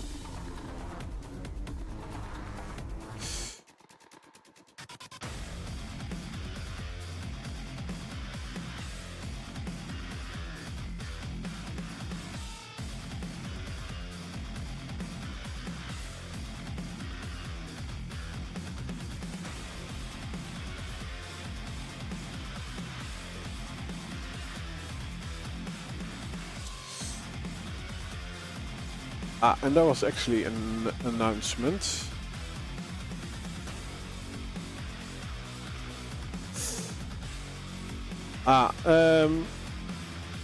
So the first prize is indeed the SAPPHIRE RX 7700 XT. The second prize is the SAPPHIRE Pulse AMD Radeon RX 7600 XT. But there's a new announcement. The third place will get a Sharkoon Keyboard and some goodies from SAPPHIRE. So nice that they added some extra prizes for this tournament. Thank you, SAPPHIRE and Sharkoon. Let's see, they are doing the picks and bans in the lobby. This is the lobby scene. There we go.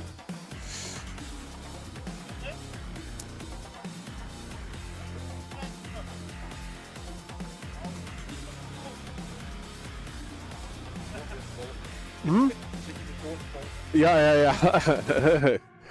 Ja, ik ben aan het streamen eigenlijk. Dus nee. Inderdaad. Ja, maar ja, ik vind het leuk om te doen. Dus, inderdaad.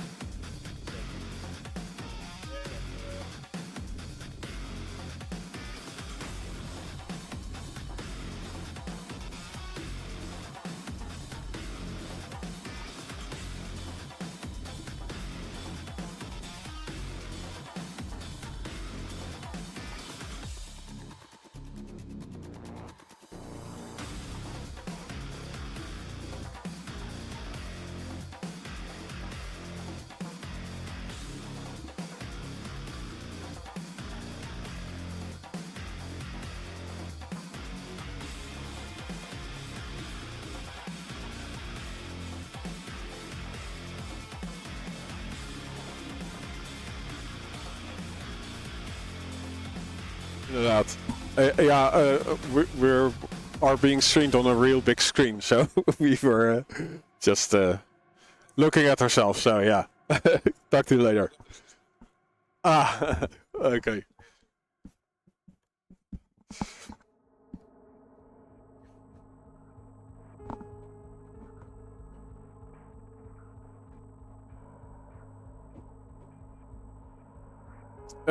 Okay.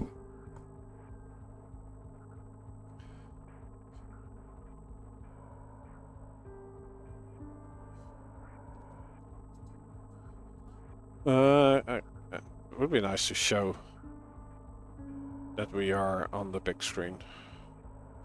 I will try to arrange something later. So we first get awoken.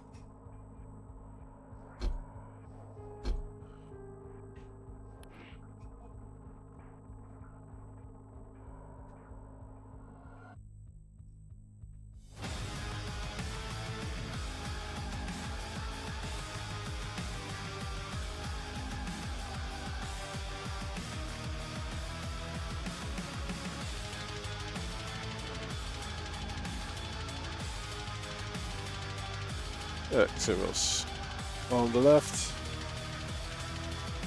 CurieuZe on the right.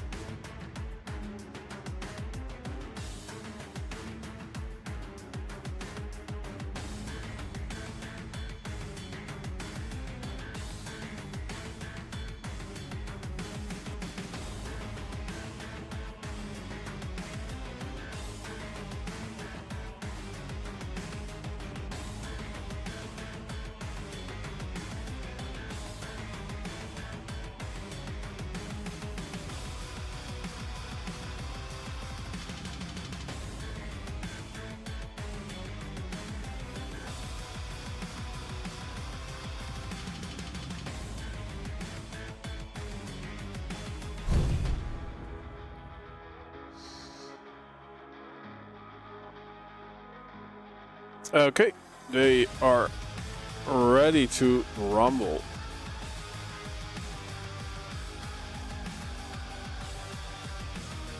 Let's go. Third place match between Civils and CurieuZe.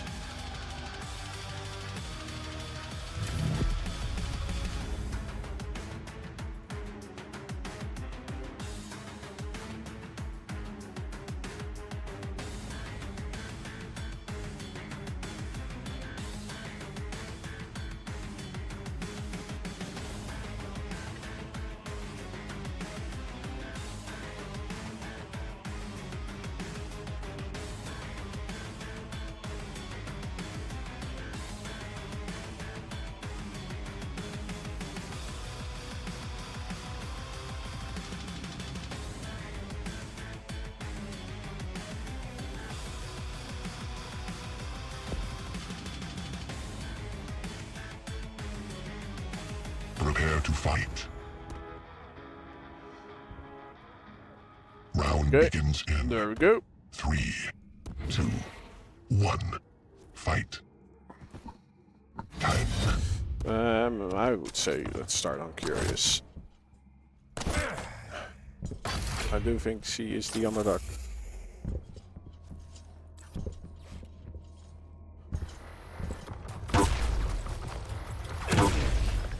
And is able to remove the turret from the equation, but then is not hitting their follow-up shots. Civils with the LG, the better gun in this fight.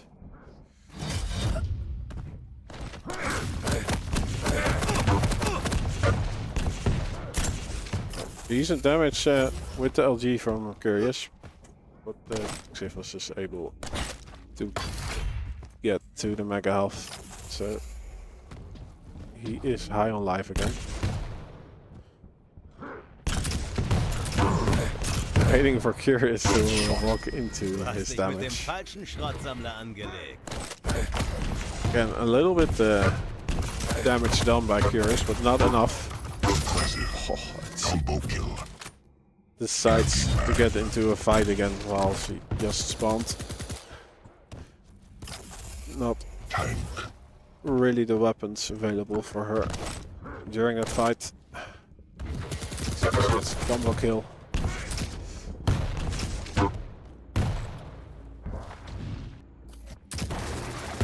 Defending the position on this heavy.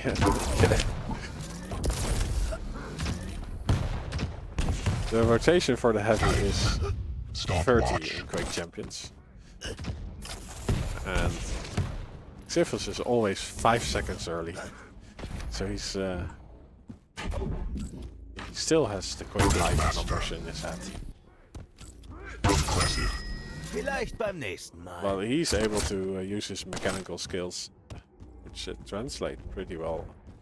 Not perfectly, actually. It's almost the same as Quake life.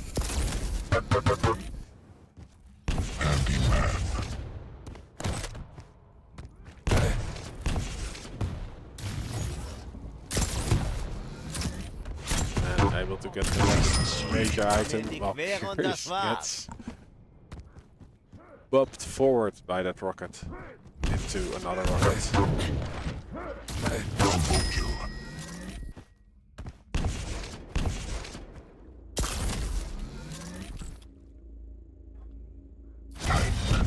Stopwatch.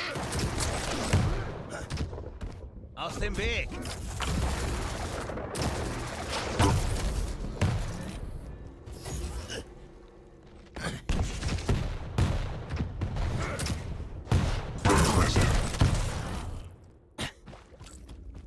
Oh, no. CurieuZe taking herself out.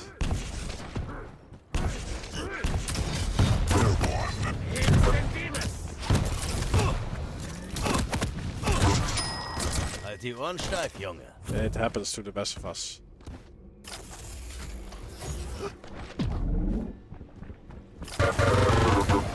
Master. Handyman. Tank.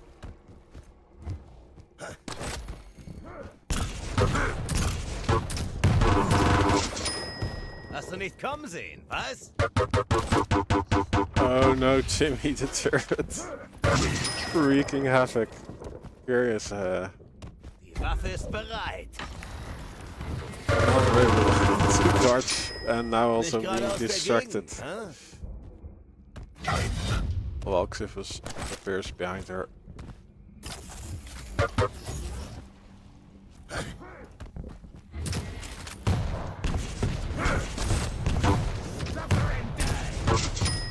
Oh, great rocket placements from Xifus.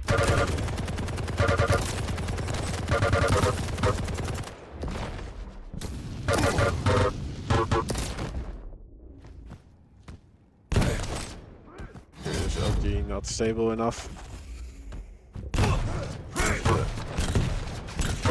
Also, our movement too predictable for Die haben mich Xifus. komisch angeschaut.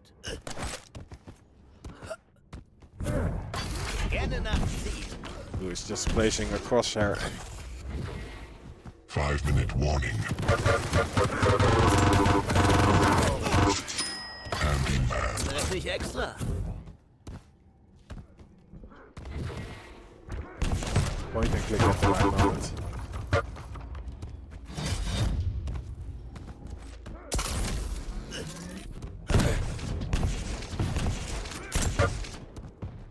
Tank.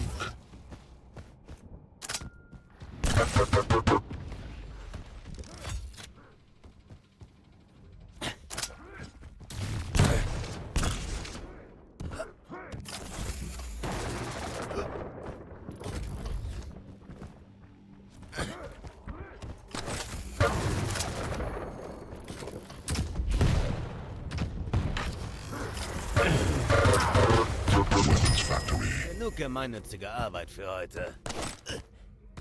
Tank.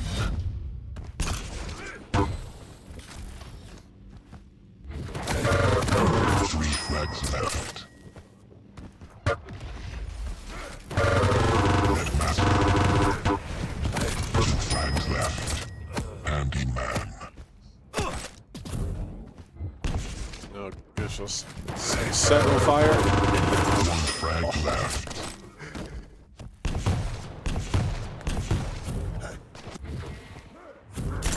Loading his opponent. Frenzy. Zu viel gelabert. And there we have it. Map 1 done.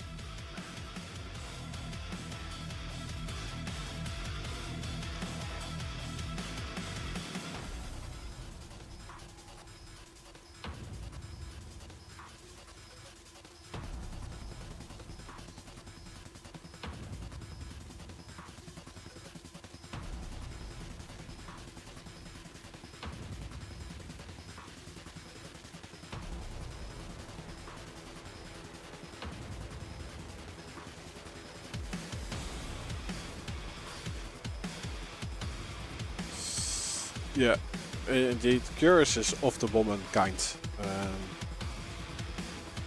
Let's see if I'm able to show.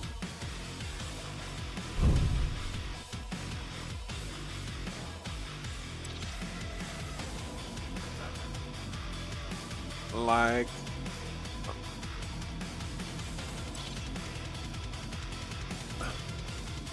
We're on those big screens.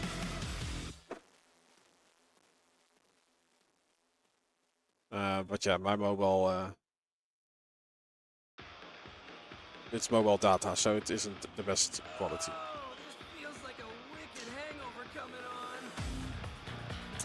But yeah,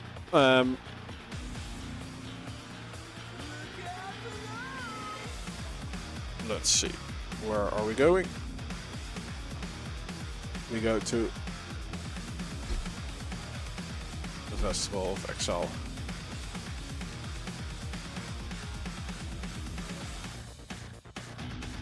Both are ready, so let's jump in.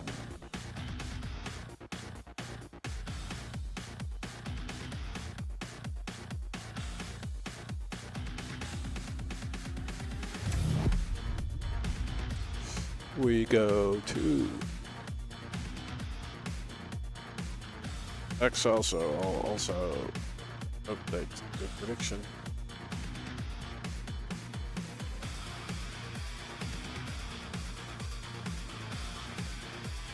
I'll give you 2 minutes.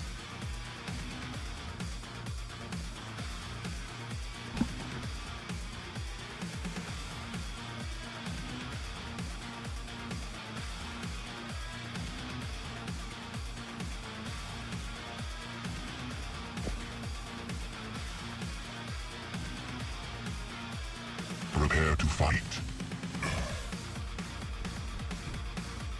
Round begins in 3, 2, 1. Fight. Yeah, we'll start on CurieuZe again, of course. Let's see if she's able to melt this map.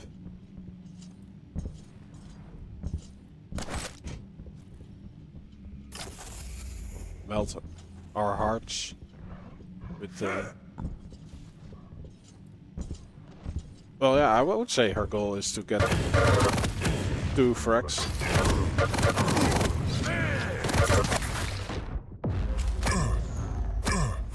That would be a great improvement in comparison with Woken.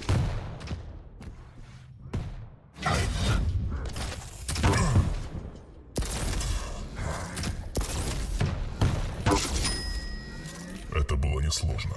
Yeah, rockets from down below is very hard to hit.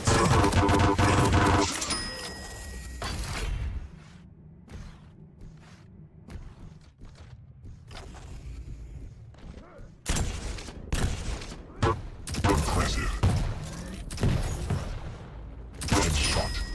Time. Никогда. Killing spree. Yeah, CurieuZe is being outgunned, outpositioned. Master. Oh, and XT is able to hit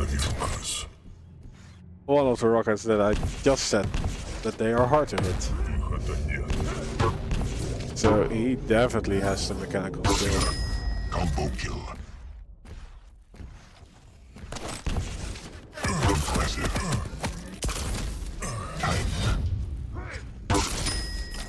Ты слаб. And he doesn't slow down.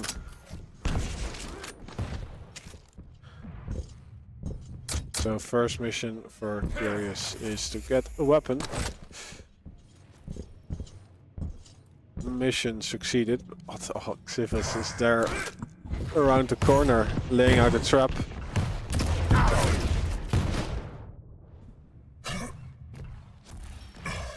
CurieuZe being the trappy and not surviving this one.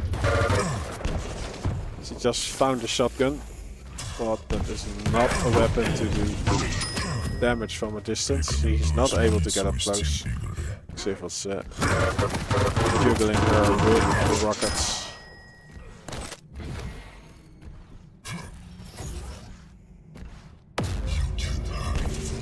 Net master.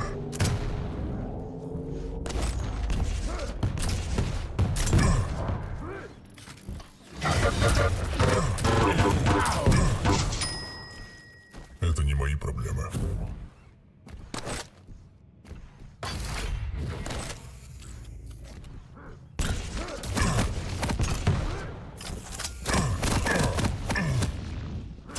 We have XT slow. Let's see if she's going to appear on the board. Yes, there we have it. XT jumping back into the fray with the heavy machine gun. He's able to get the refrag, then the heavy, and he will probably also get the mega health. So he's outstacking CurieuZe by a lot. Flame side does get used. It might even be a close one, but no, the positioning of XT is better. He has the high ground. Stopwatch. Я покажу, как нужно играть. Наблюдай.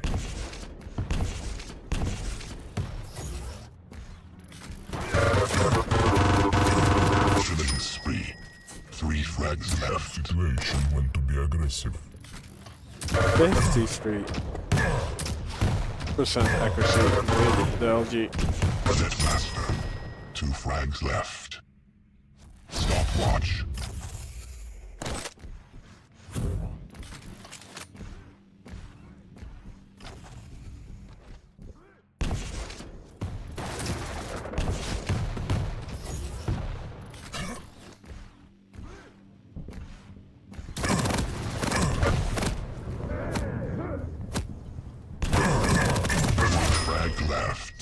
Again, the fire strike is doing great damage. 5-minute warning. And this time around the rockets are not enough. The CurieuZe is not able to get any of the major items. The Mega Health is still up, but it's being contested as he falls down. And the last frag goes to sync error.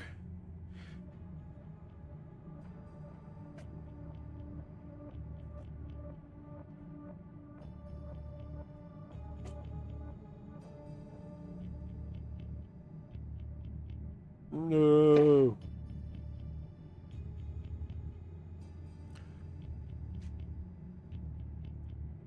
But yeah, we did see 2 frags appearing.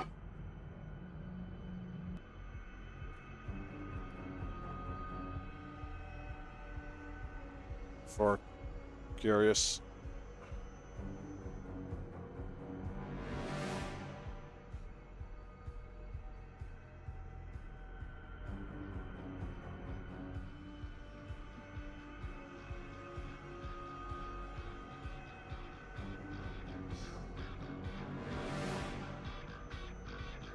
So the last map in this best of 5 for the 3rd place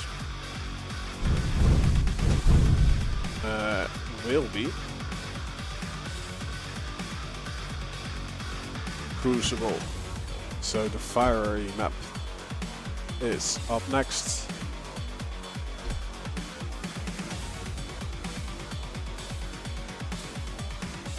XT is playing Blazkowicz. CurieuZe is playing Death Knight again, so she will be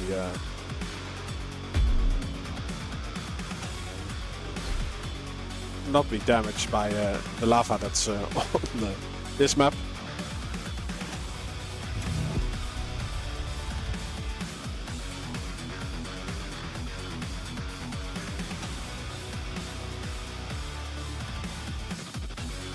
I'll start a prediction.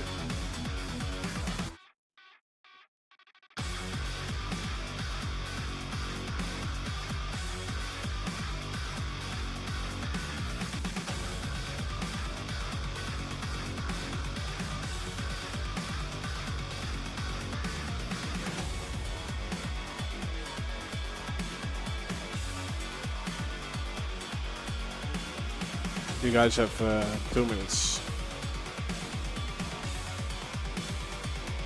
Prepare to fight. Round begins in 3, 2, 1. Fight. Time. There we go.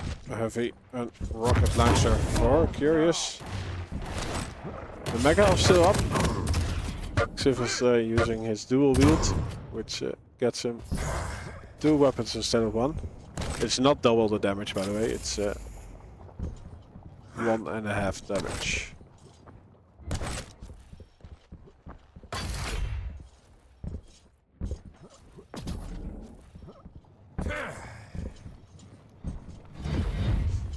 XT is able to get the heavy.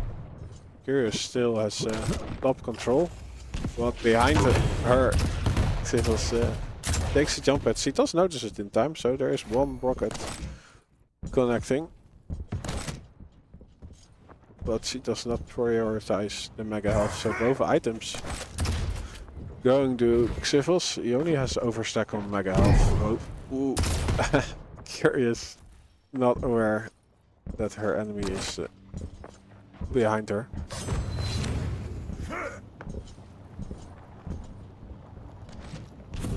looking for the poverty items on the map, the health bubble. Well, XT now has the upper position using the mega health as bait. Dropping down just as CurieuZe appears. Take that item.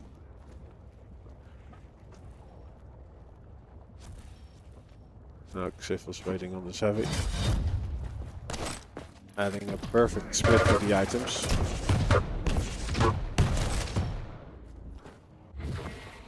But I wonder if he's 5 seconds early for the next heavy, as always. Messed up now. Tank. Nice jump.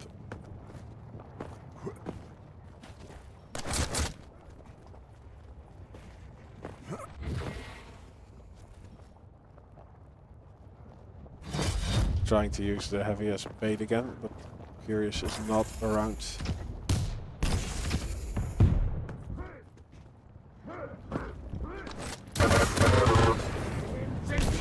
Fire strike evaded by XT. No shame in pissing Nothing yourself, hits. kid. Tank.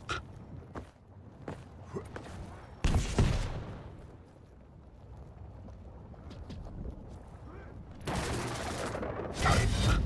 Stopwatch.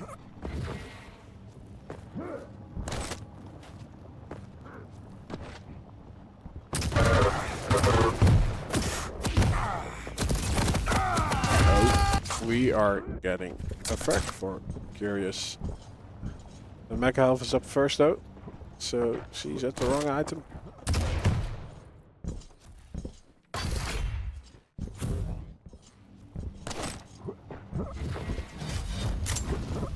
Again, triples both items.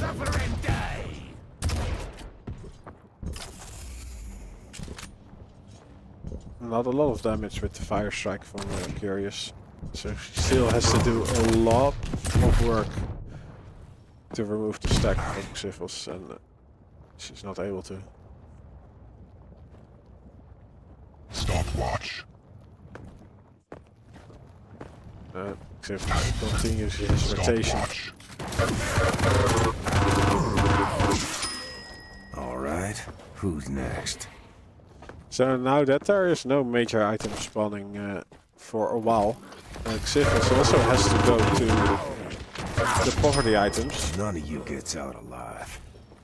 So that is the moment that CurieuZe actually could have invested some more stack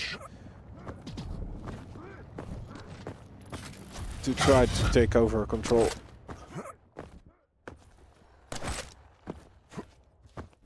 But it's not happening. XT is just able to continue the same rotation. Useless, Jerry. Tank. And he already has the mechanical advantage. Now he also has pretty much always the stack advantage.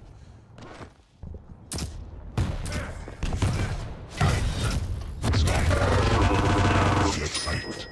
Killing spree. 2 LGs hurt a lot.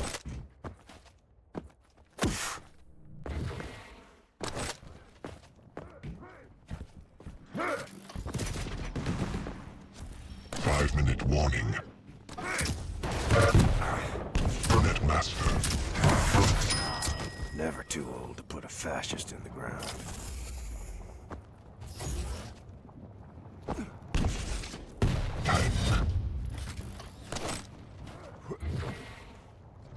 XT has great rockets, great LG.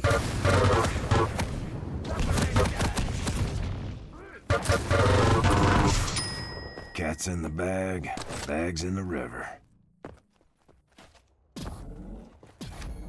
Able to keep CurieuZe at a distance with the LG on the previous fight. Now she gets too close for comfort and oops, XT was too low to make that rocket jump. Suicides because of it. Yeah, it doesn't get CurieuZe anywhere. It's only one frag removed from the XT's lead.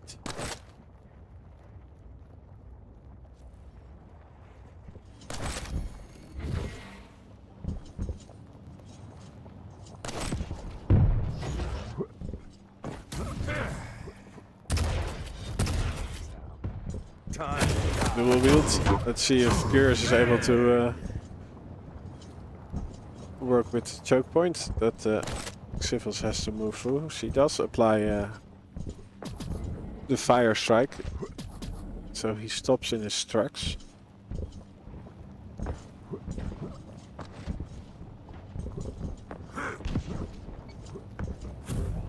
He also gets in position for the next major item. We do have another heavy going to CurieuZe, but it's not enough for her to get the frag.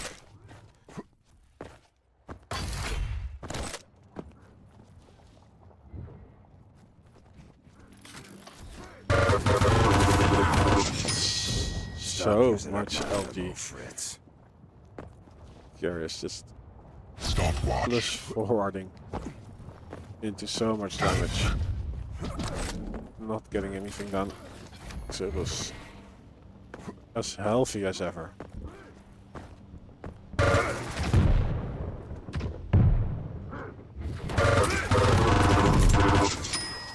Fascist soup. Just waiting for his opponent to go through the portal.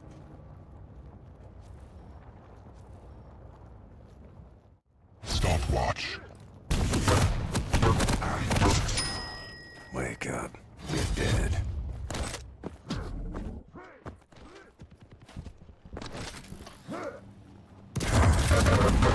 Time to die. So yeah, being this the best of Fascist. 5, Xivils is on match point for this bronze match. After this, we'll have Ton1 versus RobKorV in the final.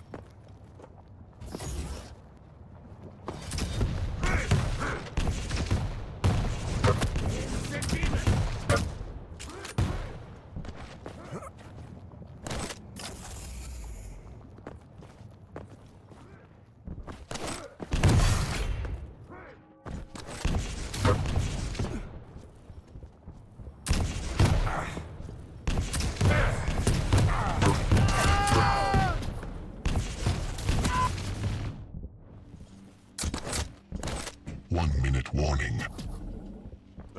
Both Ton1 and RobKorV did not lose a map yesterday.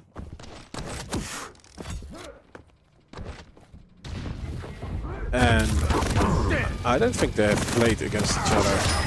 Well, maybe in practice, but not in an official map this weekend.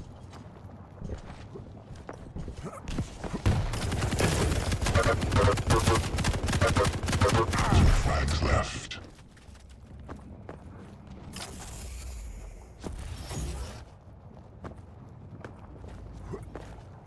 Time.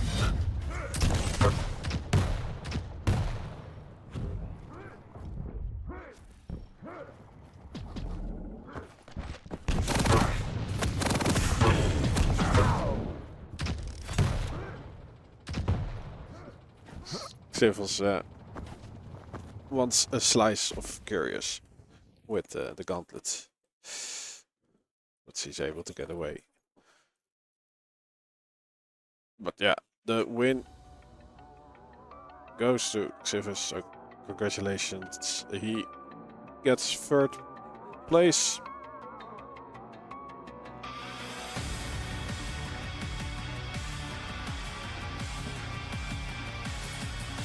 So the Sharkoon Keyboard is his. And he also gets some goodies from SAPPHIRE. Hey, je hebt hem nodig nu? Ah.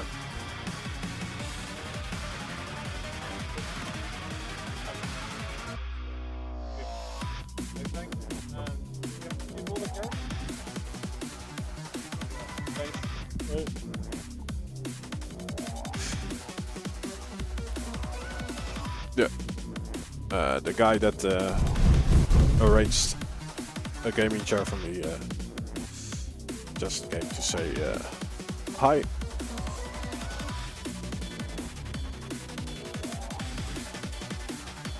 Oh, I did not notice which dual gauntlet skin he used.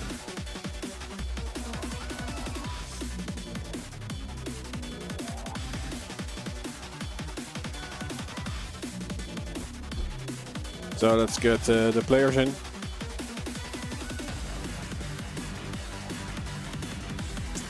Rohm is warming up, I see. Tony is not online yet. So I'll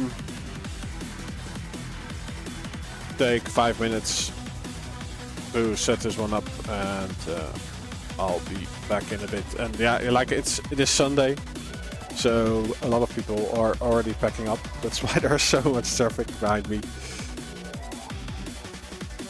But yeah, see you guys in a bit.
Welcome terug. Welcome back. I just switching from English to Dutch because in Belgium they speak Dutch. Yeah, we're at the end of this tournament. The final will happen very shortly. Will be Rohm versus Tony. They both have not dropped a map during the group phase. And they haven't played against each other this weekend. Also, during the final bracket this Sunday, they have not dropped anything. So Rohm got through Sato 2K with 3-0, through CurieuZe with 3-0. Tony has beaten Griever 3-0, and against Xippos, which was the most tough match for Tony today. And now we are at the final, Rohm versus Tony. We just saw CurieuZe versus Xippos in the third place match, won by Xippos. I have Tony already in the lobby. Rohm was still warming up. Let's see. He is ready to rumble.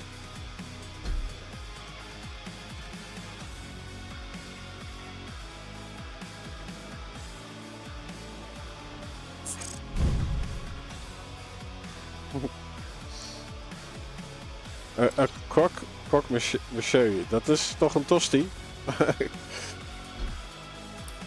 Of is dat iets anders dan een tosti?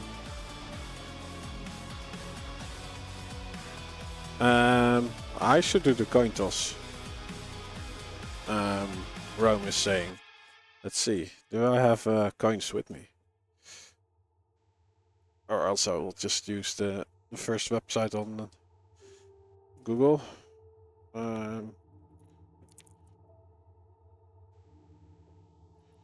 I have, what is this, 20 cents? That is enough.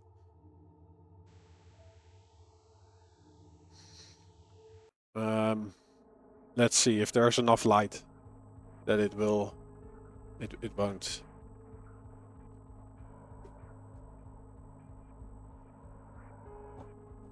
Does it focus? But yeah, it will do. So let's switch to the lobby so you guys see. Okay.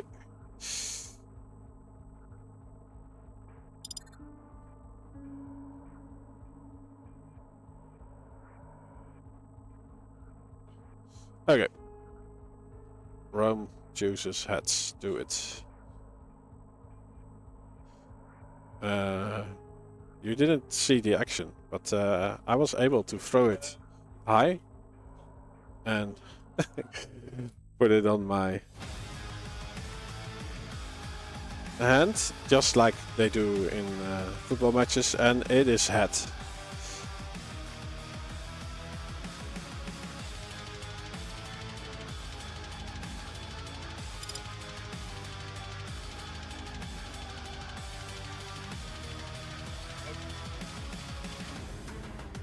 Okay, so they are doing the picks and bans. So we start with Blood Run. Second map will be DM6, Blood Covenant.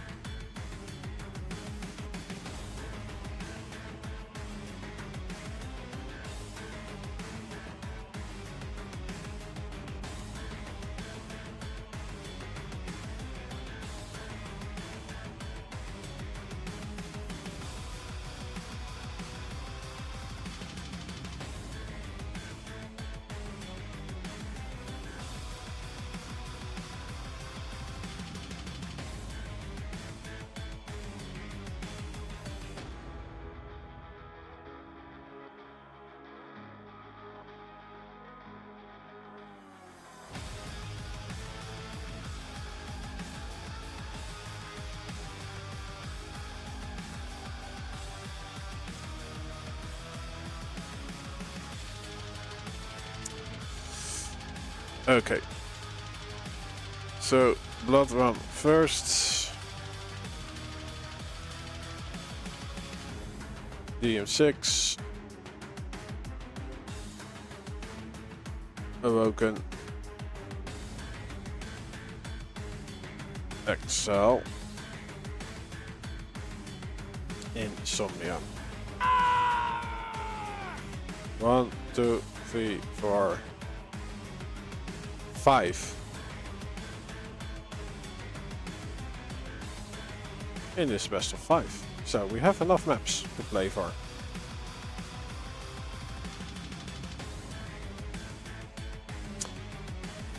Yeah, so a croque monsieur is like a grilled cheese sandwich, right? Like it's, or is it also made with egg?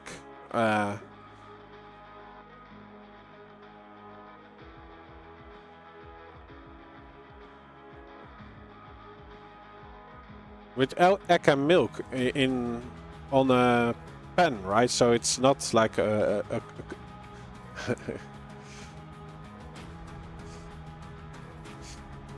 let's see.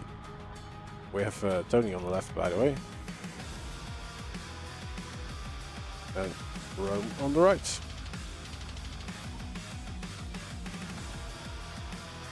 Blood run will be up first, so I'll start a prediction for that. Yeah, so it's a grilled cheese ham sandwich. So it's the tosti for the Dutch speaking crowd.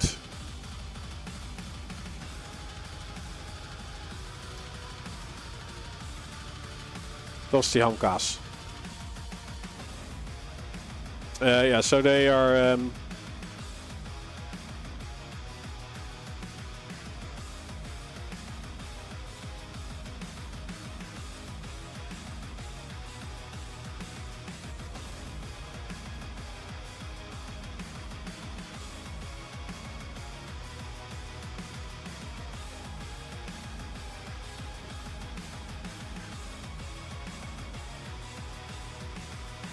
yeah, so they have to tell the admin which champions they are going to play. Of course, Rohm is very sufficient with Scalebearer and Nyx.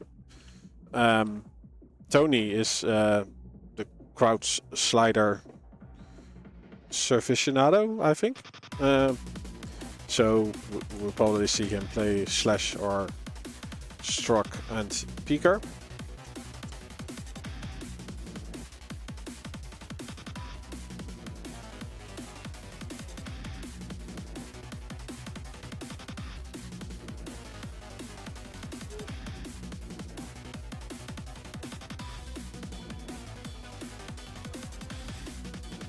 What is kaas? Kaas is cheese.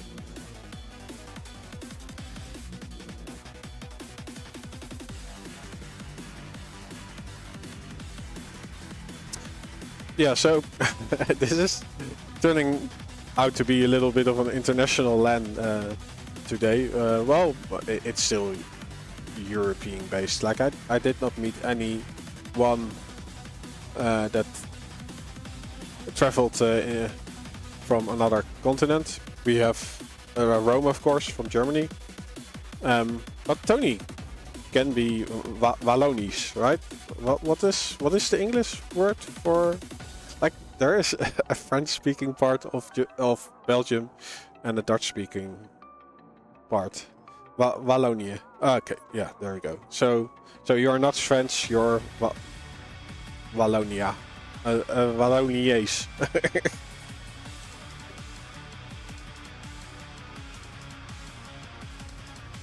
So that's also why the Belgium national team has Belgium on their back. Because if they write it in Dutch, the French part will get mad. And if they write it in French, the Dutch part will get mad. So they decided, well, let's just write it in English.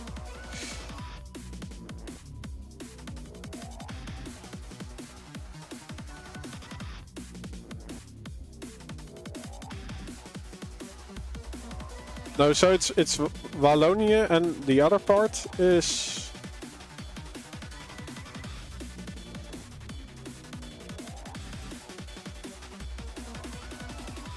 Let's just find the English Wikipedia article about Belgium.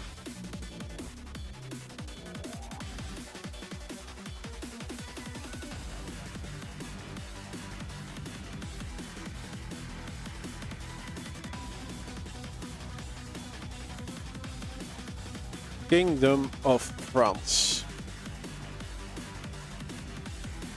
Their motto is "Unity makes strength."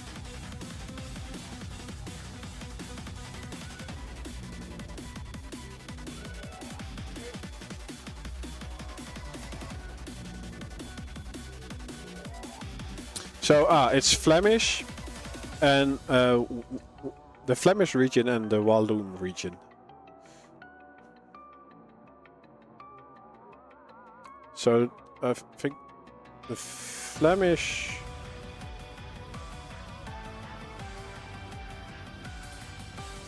they talk Dutch, and the Walloons French and German actually.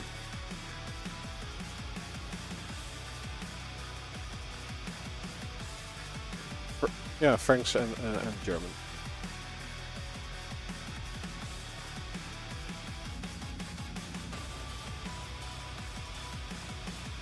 Oh, they are ready. Let's start this match.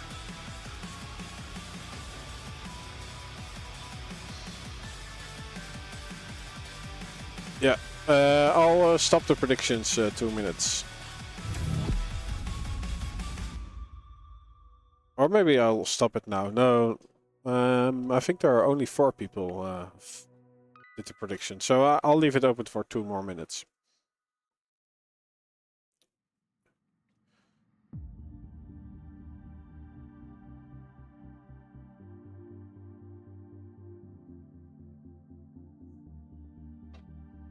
Hey, Dasbok.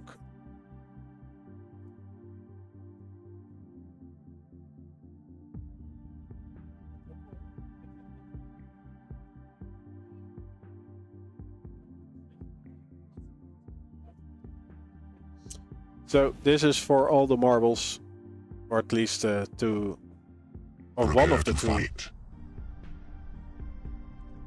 Radeon cards. Round begins from Sapphire. 3, 2, 1, fight. The game decides to start with Rohm, so I'll stick with that. He gets the heavy spawn, Tony the mega health, and wow, the aggressiveness. A lot of damage actually. And Rohm doesn't have a lot of weapons yet. He is able to get to the rocket launcher. He's playing Nick, so he will have the ghost walk.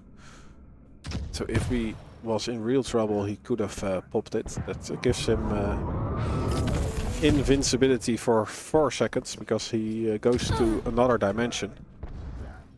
The Sharkoon Peeker from Tony, yeah, as you can see, he can use a drone as his active. The passive of Nyx is the wall jump. So Rohm can reach more height when he jumps off a wall. Passive of Tony is Storient when he gets a frag. There is a Valve Storient left behind, which he can use to get 20 more health points. Ooh, but he drops down. Rohm. Yeah, not a lot of LG damage actually. Tony gets out alive, but it's also because Rohm is prioritizing control, and oh, both abilities gets used. Rohm is able to hit that rail,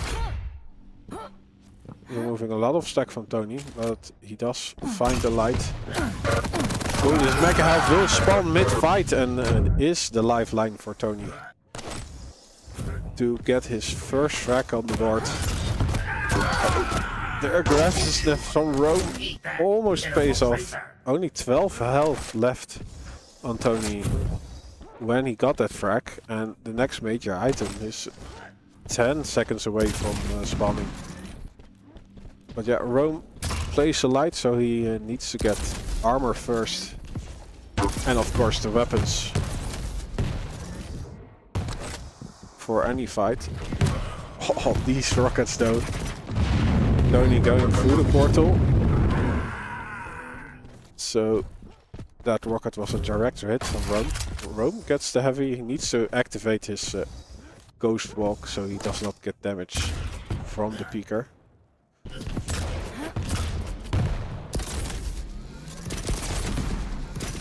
Rohm trying to defend his position for this mega health. He is able to do so. And Tony is way too early on this heavy, and Rohm has the rockets prepared for him.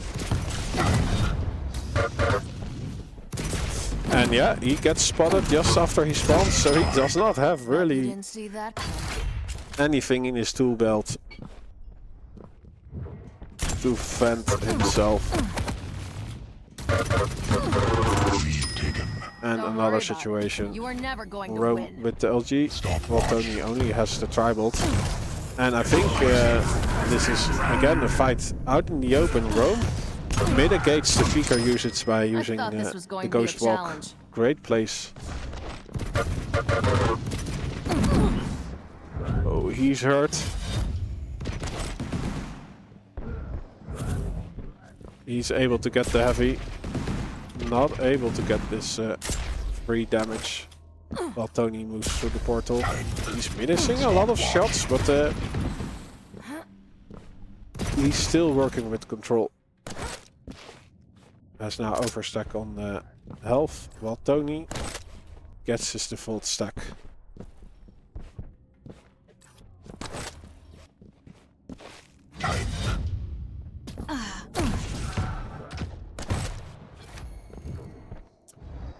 Rohm's ability just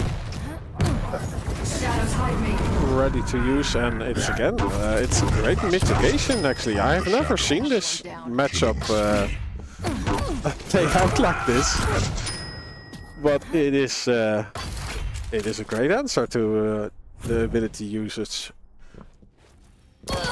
from Tony.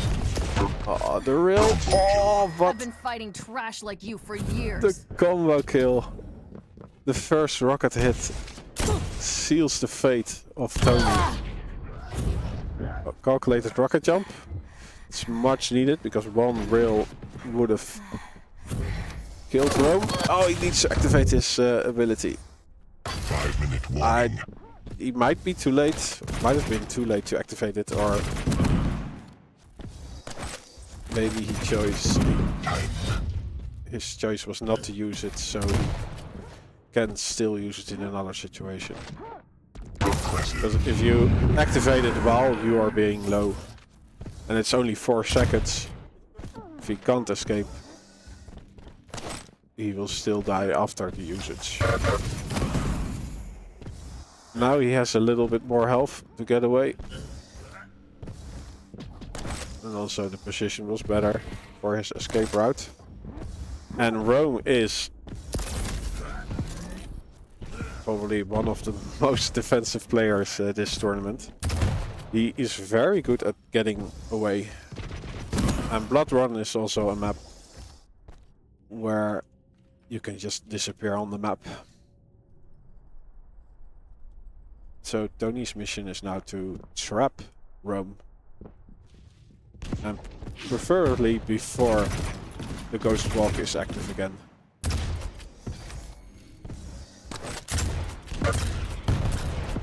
Every time the Ghost Walk is active, you could say that Tony has to get 2 frags.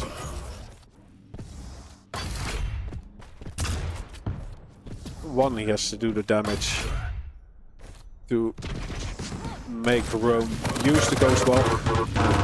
Then, without the Ghost Walk, he needs to get the frag. We do see a Ghost Walk use. Oh, Rohm is just waiting around the corner. Great defensive damage. And he's not really chasing the frags up anymore. He just wants to keep Tony low. So he is always in the lead stack-wise.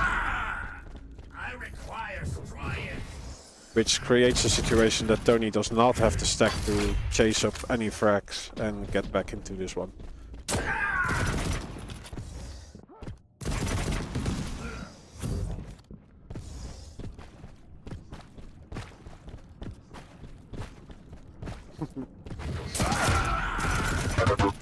I love the chat. So next Frag-o-Matic LAN we'll have another marriage.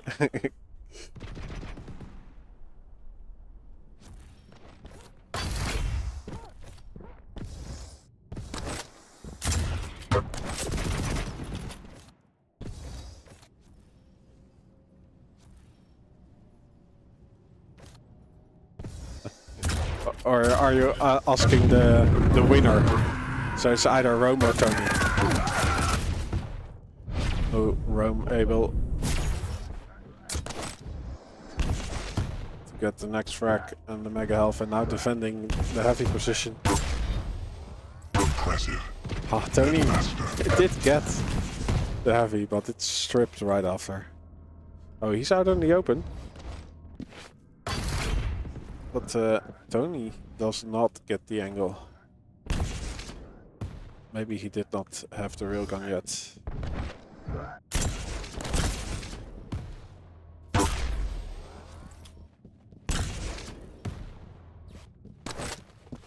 Stopwatch.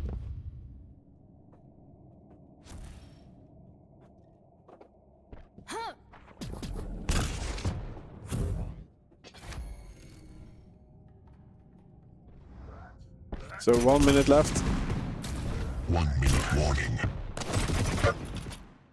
If my calculations are right, Tony needs 5 frags to tie it up.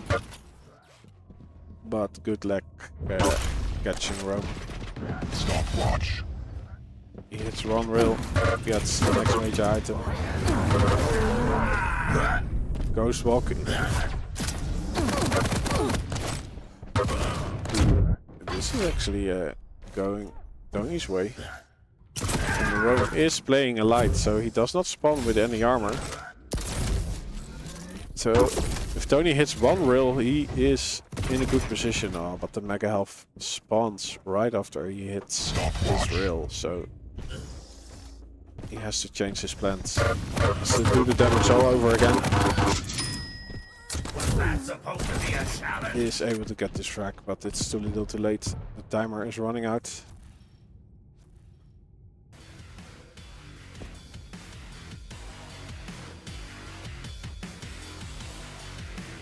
So, first map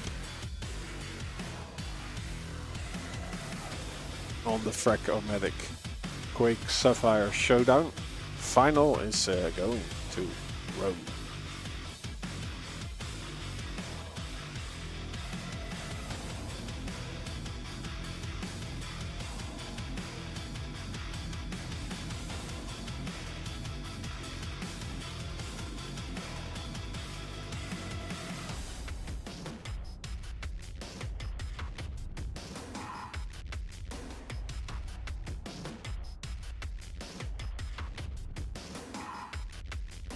So we will be preparing for the next map. I have to check the chat what that map will be. By the way, if there's anyone at the Frag-o-Matic LAN who wants stroopwafels, I still have about 10 left, and I'm not gonna eat them all. So if you want a treat, it's waiting here for you. Let's see. So next map will be Blood Covenant.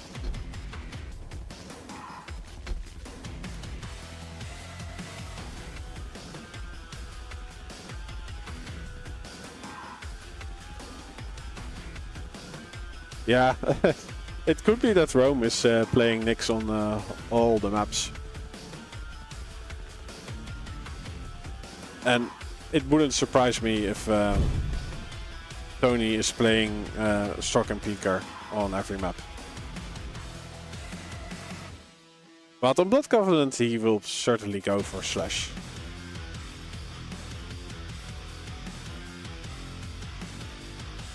Let's see if the players are ready. Yes, they are. There we go.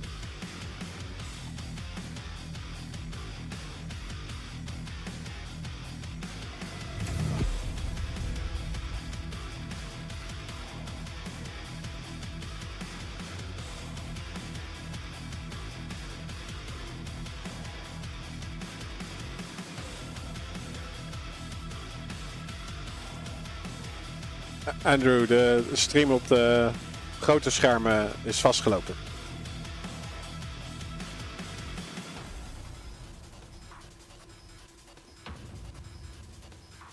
Ja, I see.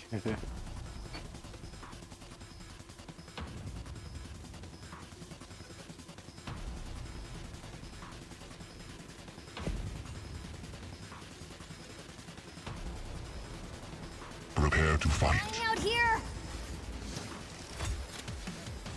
Round begins in 3, 2, 1. Fight. There we go. Let's see what Tony is able to do with his best champion.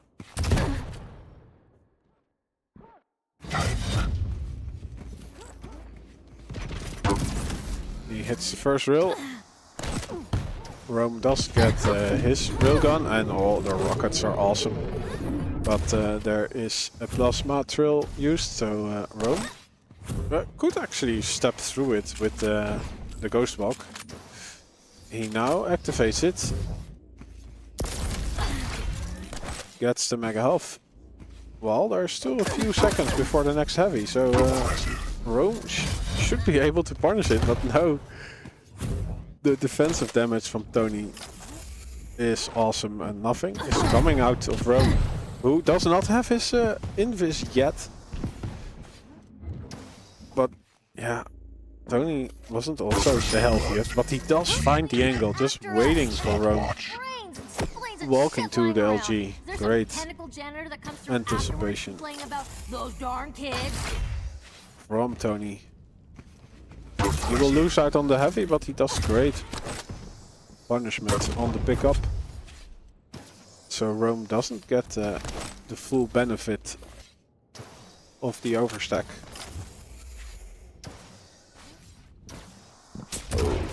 This is movement from Tony.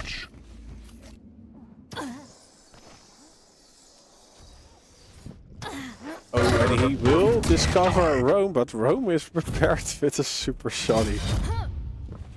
The super shotgun does 120 ticks of damage up close.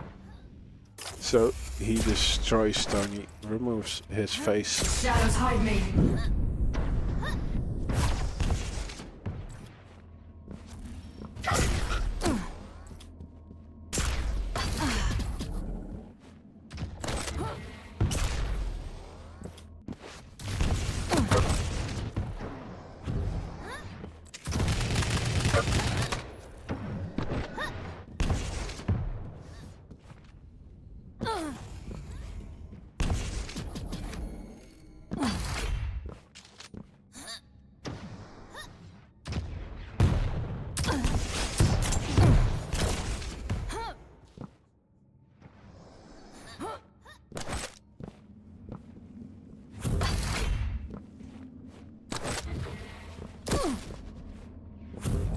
Yeah, Tony will earn himself the heavy with that rail shot.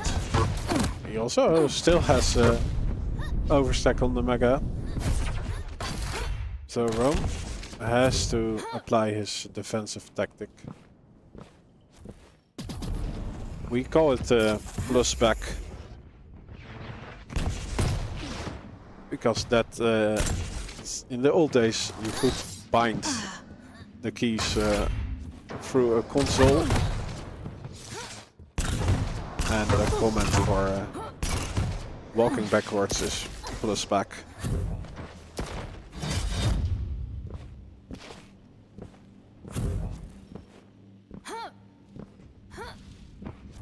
So Rohm is able to get half of the control again. Tony with the mega health. Rohm trying to shop for free damage. Oh, yeah. It's a risk he can take actually. Like with the Ghost Walk, you have an escape option. Normally it's not advisable to use the railgun up close because you will be LG'd to death during the reload. Oh, the shotgun play from Tony. It is a risky one, but it pays out. Oh, and he adds a third frag. This will be hard for Rohm. If he's not able to get this frag now. Oh, it's a mutual. Not many can get the drop on me.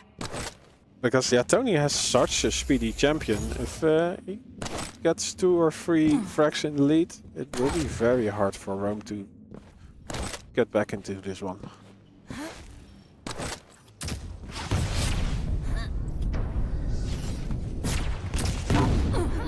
Five-minute warning.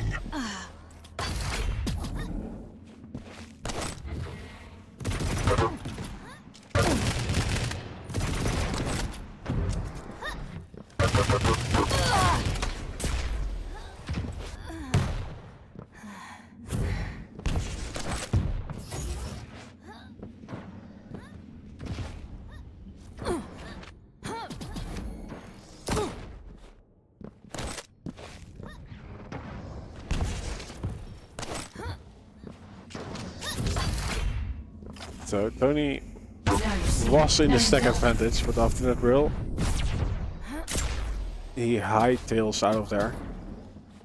He's not going to the heavy right away, but Rohm is not aware that it's still up for grabs. He prioritizes the mega health. Let's see what Tony is able to do. 2 frags in the lead. And he's just waiting for a play from Rohm. So he's definitely playing the timer. Rohm, yeah. As long as Tony doesn't make a sound, Rohm won't know where his opponent is. Ah, he does spot him in the end.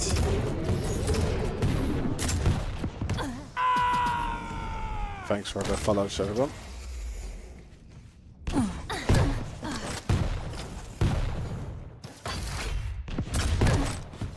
Ghost Walk used is an aggressive one. No, not really. Well, Rohm did have to stack to go on an adventure. But yeah, he still has 3 minutes, so he doesn't have to go all in just yet, but the time is ticking away.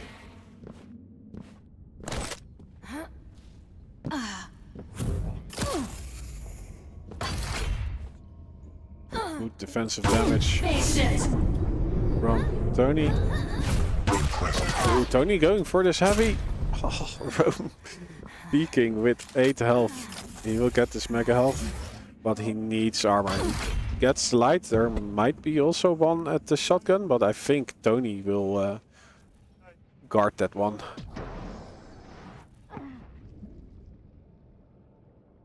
Yeah, Tony dropping down. It was hurt by Rohm. The light spawns, but he wants this heavy more than the light. And this is all Tony has. It's what he has to do. Just be a nuisance. Do damage. Keep Rohm low so he cannot chase his much needed frags up.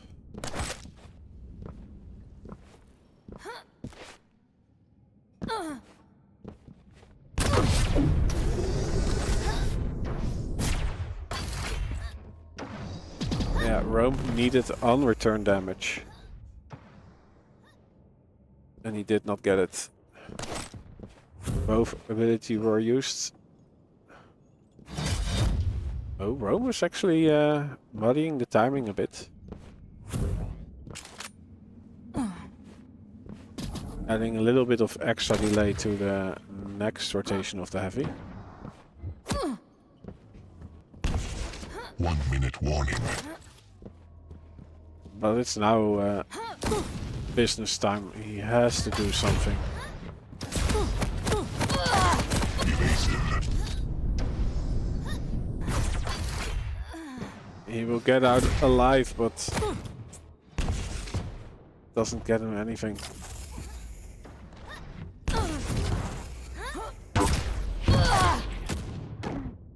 Yeah, nice follow-up. Rohm weak. Spider. Ballet. And the finisher with the rocket.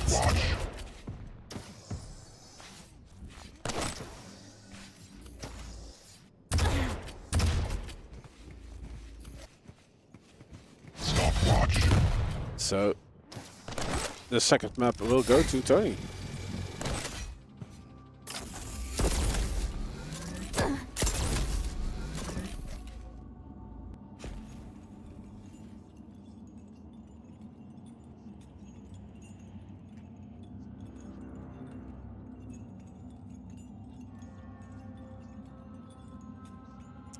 So we're basically back to a best of 3.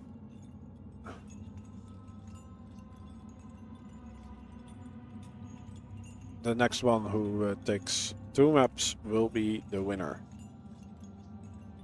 of the Quake Sapphire Showdown at Frag-o-Matic 25.1. I thought that the 25 would stand for the year, but it's 24.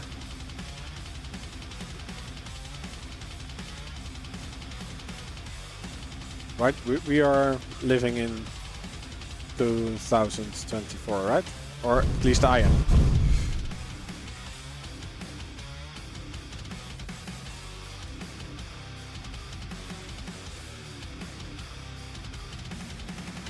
The next LAN will be in February.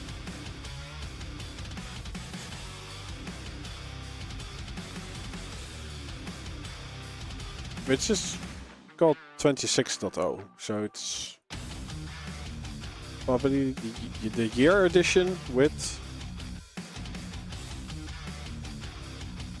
the season edition. Go play Quake in February, indeed. Let's see what will be next on the menu. It is Awoken.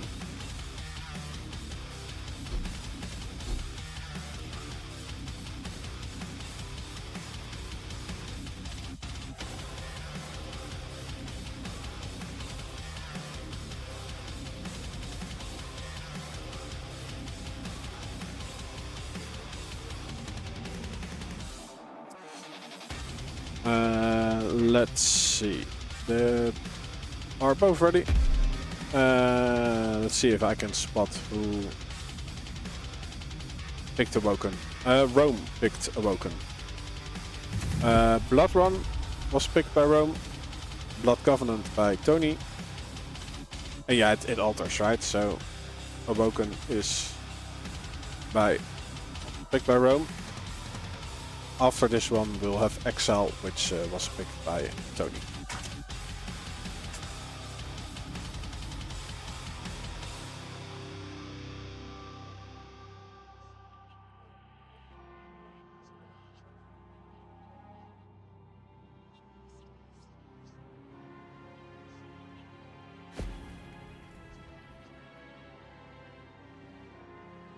Prepare to fight.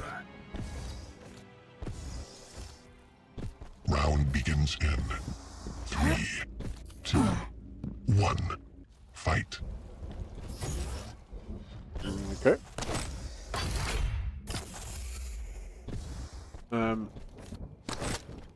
Someone is smoking salmon or something is on fire.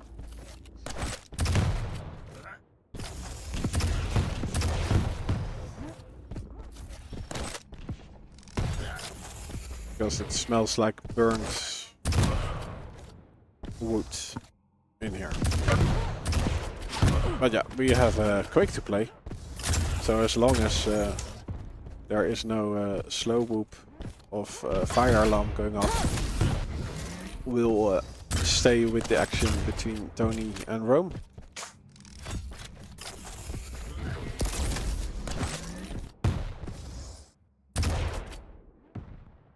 Tony with the Sharkoon Keyboard, Rohm as always with Nyx. Rohm currently overstacked with the heavy, Tony with the mega health.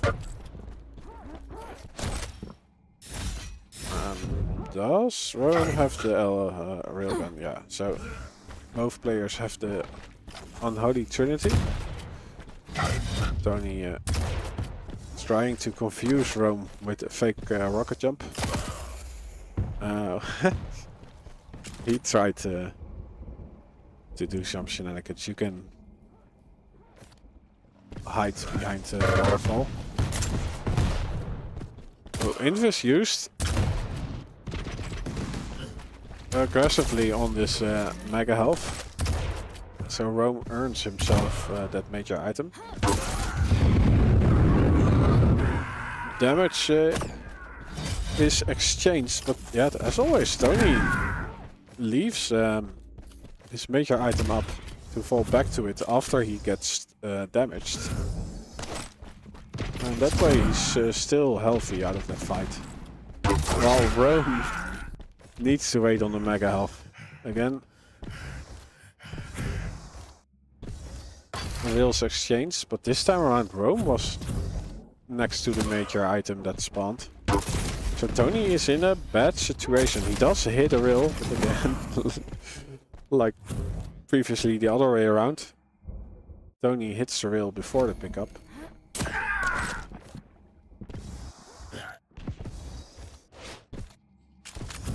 Yeah, for Rohm it's definitely time to be a little bit more aggressive if he's able to. He can actually use his ability aggressively. I don't think it's in his playbook though. I don't think I have ever seen an aggressive ghost walk from Rohm.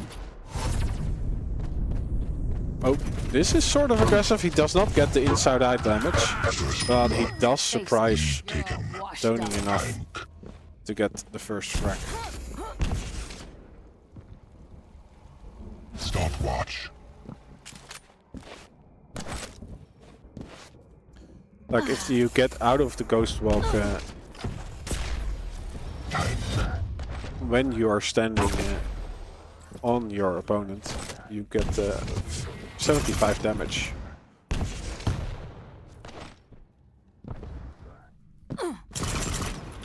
But yeah, it did not happen this time. And the stack that Rohm can work with is a little bit less after Tony hit that rail. And Tony is defending this heavy successfully. He gets that item and now Rohm has to get the hell away. He does recover with a light.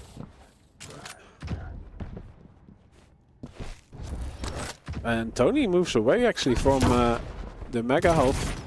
Rohm is able to get between that item and his opponent.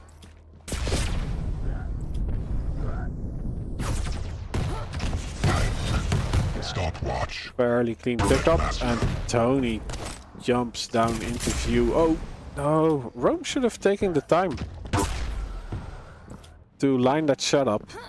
Because yeah, Tony takes a jump pad. You just have to place your crosshair at the right angle and Tony will appear in your crosshair, but he went for a flick, which he missed. This one is connecting.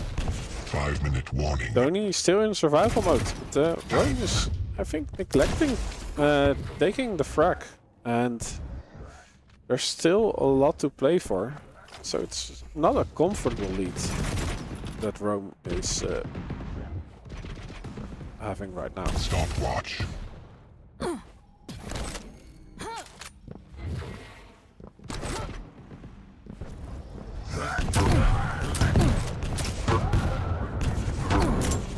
Oh, I think that was vital that he hit the peaker with that rocket, else Tony could have sealed the deal.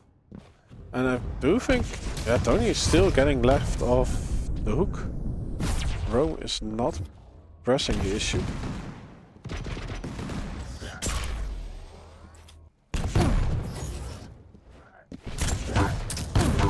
Oh, but he will get this frag. Try to keep up. 3 beautiful rockets.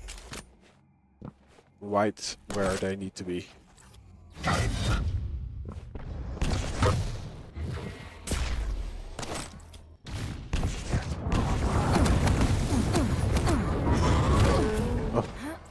Full on damage from this speaker, and it sends Rohm packing.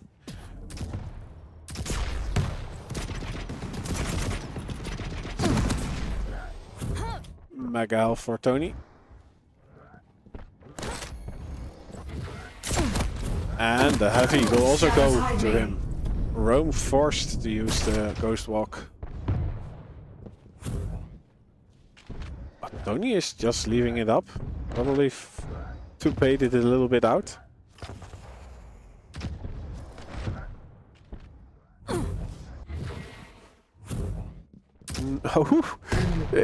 Oh no, they double back into each other, and this does not favor Rohm.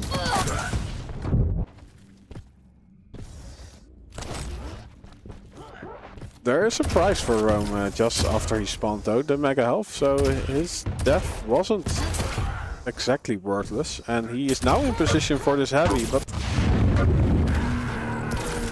he gets shot before the pickup though, so and Tony does not press his luck. Great movement. Rohm didn't know what happened to him, and yeah, he still roaming around. After using the Ghost Walk.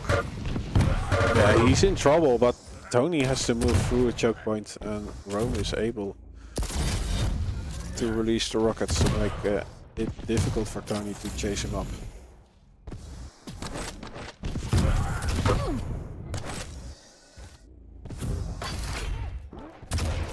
The pressure is definitely Stopwatch. on Rohm. He does not have his Ghost Walk though.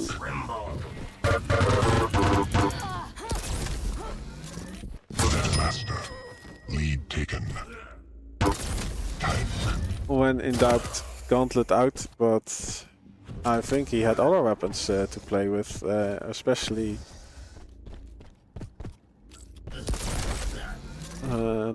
2 fights ago. And he was way too quick to give the lead away.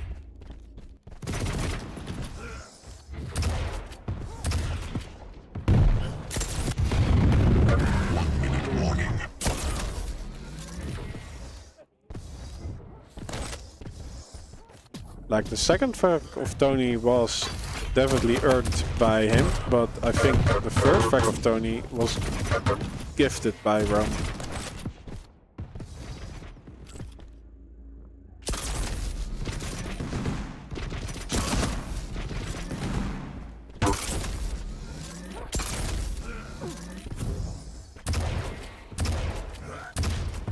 And that looks to be the map for Tony.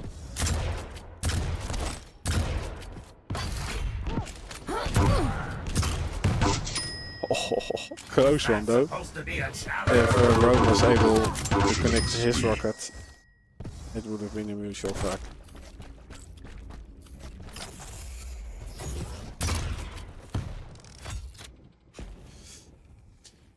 So Tony also getting the third map. He's currently on tournament point.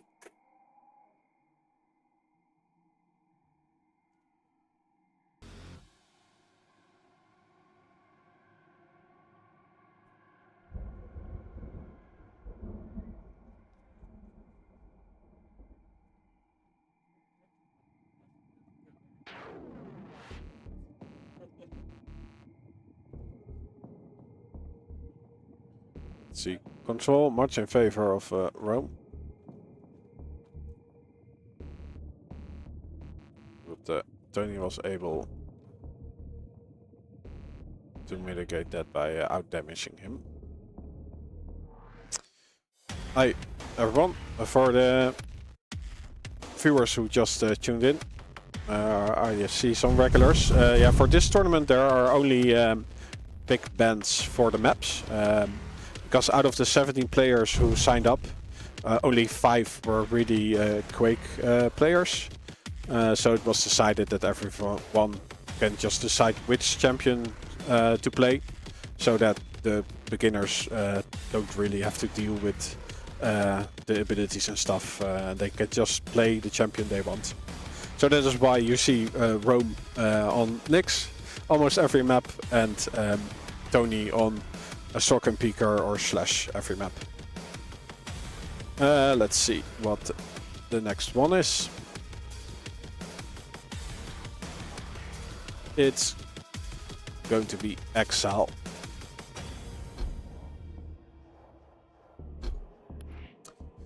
And yeah, the mercy limit of 20 frags is also in effect.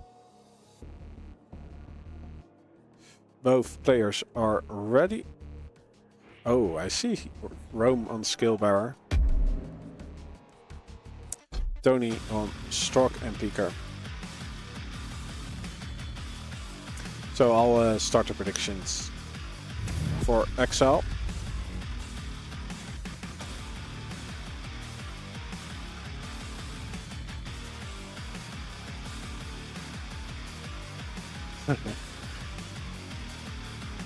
Andrew Clarence vouching for Rohm. Come on, Rohm, empty your head and listen to audiobook with Cooler's voice.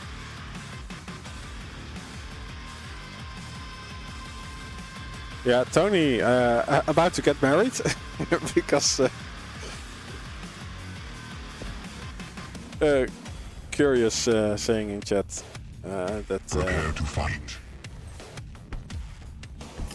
she will marry Tony when he wins. So a lot of stuff online, not only video cards, but a love story in the making.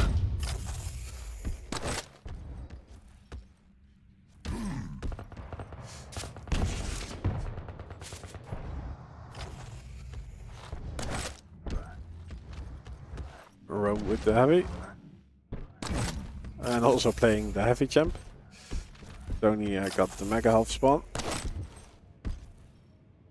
Rohm has every weapon he wants.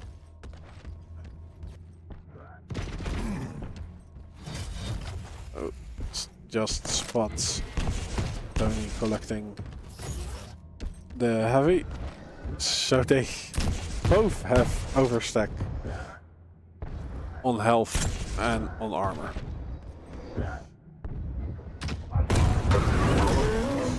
Oh, Peaker being used. I will lead the way. And the bull rush. But Tony using the verticality of the map to evade the bull rush. Heavy will go to Rohm. Not the best movement, but it's enough to get to do it. Oh, Tony. Rohm could have hold the angle and maybe go for the kill before the mega health pickup. But as always, he's really defensive. So Tony got to the mega health. Stopwatch. Shared control. Yeah, Tony is smelling that Rohm is holding the angle. They read each other very well.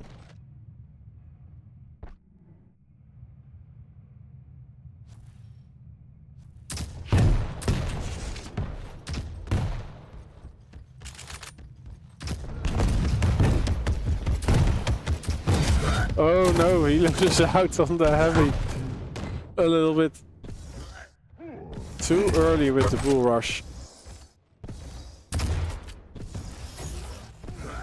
And Tony gets the frag, the heavy, the mega health.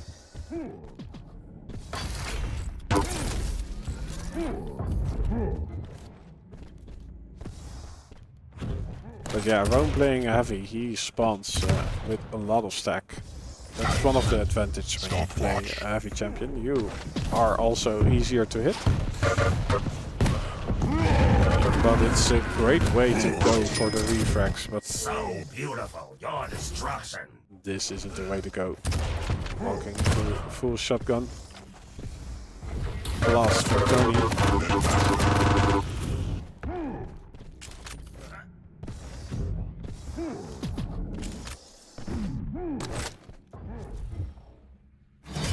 Rohm is completely out of the rotation. He's looking for the poverty items. He gets one light, then gets railed again. So it's back to the drawing board. Ooh, but around the corner, the rockets are great. Tony's shotgun is not enough. Nice damage.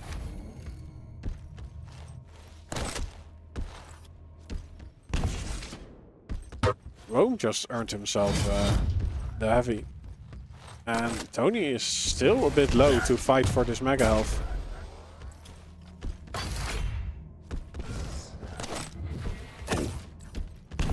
He does appear at the scene. Stopwatch.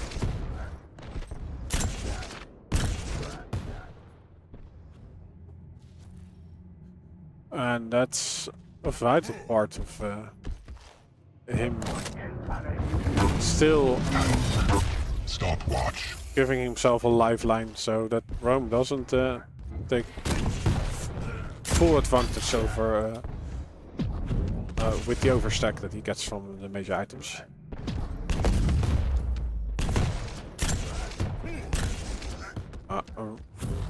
Rohm a little bit hesitant what to do at the bat cave. He does find a nice rail, but he might be too late for this heavy. No, Tony is still licking his wounds. So Rohm gets another rotation. Tony in survival mode. With one frag in the lead, by the way. So he could just try to do this for the last 5 minutes, but 5-minute warning. that is not possible anymore. Rohm tying it up. Tries to get on return damage. But nothing is connecting. And oh, this is a risky play. Taken. Using the picker out in the open. It's also, when you are in the slide and you activate it, your champion still moves forward. So that is exactly what happened. He was caught with his pants down and his picker out. Oh, no midi for Rohm. Okay, some shenanigans at the jump pad. Tony bumping his head. But he does get the major item. And it's a little bit of a scrappy fight, but it goes Tony's way. No! Rohm gets in so much trouble after he spawned. Maybe going for that heavy was a little bit too predictable, because that was the next item that appeared on the map. Tony taking advantage, now in the lead again. Stopwatch. And the timer ticking away. A little bit more than 3 minutes to play. And Tony, with this lead, he is the winner of this tournament.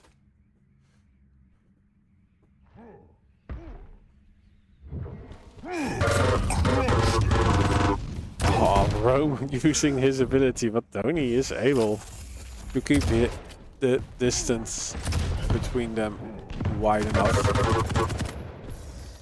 Rohm will recover from the mega health, but he needs armor. Tony has a lot of it. Let's see what Rohm is able to do. He gets the time files, which reduces the ability timer, which you see in the middle. Now only a few seconds or less even, and he gets his ability back up.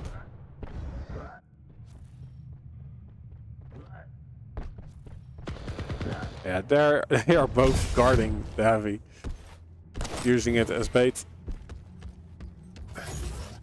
Tony gets that item while Rohm the mega health.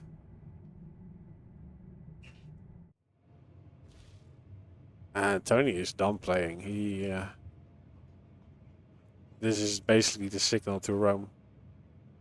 Come fight. You need the frag.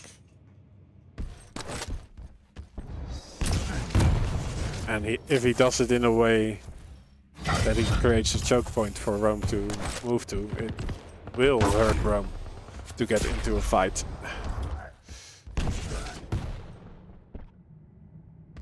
So Rohm is looking for the free damage. It's the entry damage that he needs to get a guaranteed frag. Nice, this is some damage, but the shotgun is not enough, and Rohm 1 minute warning. shoves Tony out of the map. He's still weak though. He does have weapon advantage, while Tony needs to collect all the tools for his tool belt.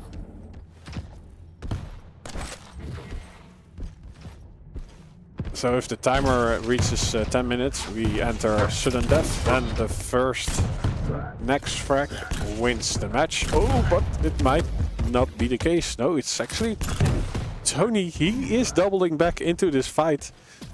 Is he going for the mega health or the frag? He should go for the frag, right? Rohm 75 health.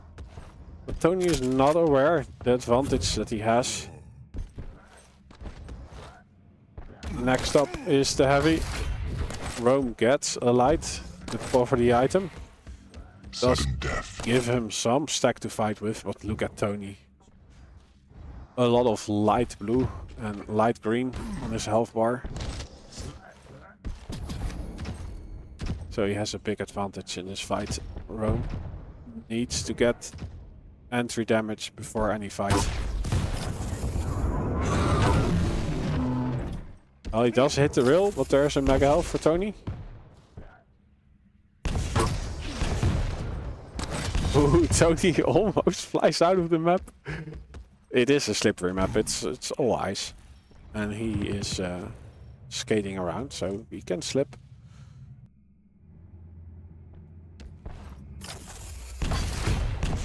Rohm able to get to 100.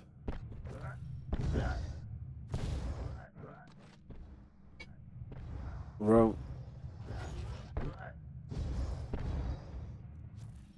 able to disappear on the map. Tony must have been thinking, where is this guy?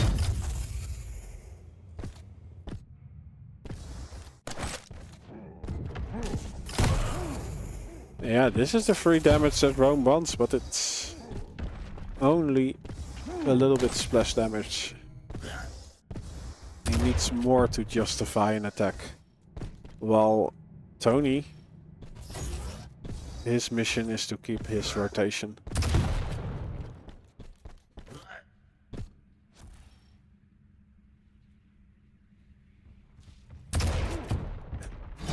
Rohm shows his sandals.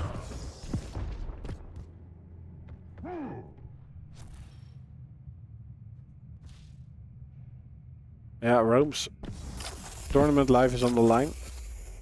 Tony is fighting for the win, so they don't want to give anything to their opponent. Rohm is able to get out alive, but Tony, no, he is out of the open with the Pika, but Rohm is not able to get close to the Strock that is there defenseless. Oh no, the jump pad! This might be the decider, but no, Rohm hits the defensive rail he needs and gets the mega health. Tony is able to punish the pickup, removing the stack or the armor from Rohm. Rohm is able to find the light. Now Tony, waiting on this heavy, is Rohm appearing. Oh, the jump at play. But Rohm does not commit. He takes position to the mega health. They are both so scared of overcommitting. They are really waiting for the other to make the mistake, instead of going for glory. Impressive. If you go all in, you might lose everything.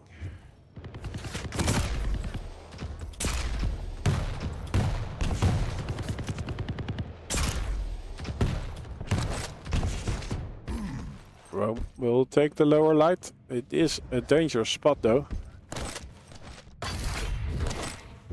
He is able to move to it without any trouble.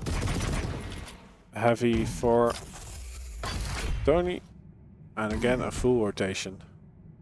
Well, we are already 4 minutes into overtime. The drop down with the shotgun does decent damage.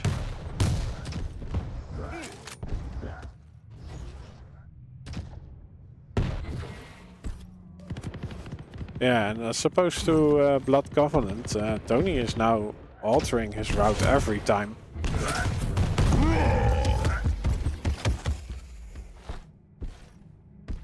Both getting into frag. Oh, this is the decider. Nice. Double back from Tony. Leaving Rohm exposed. And we got our winner.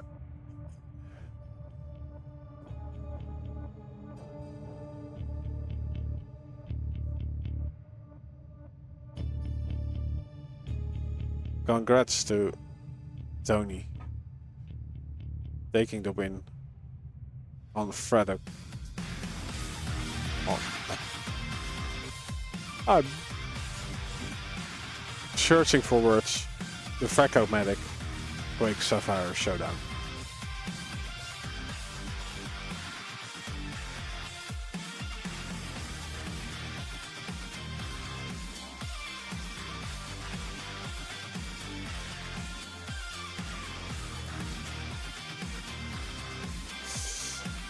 Yeah, congratulations.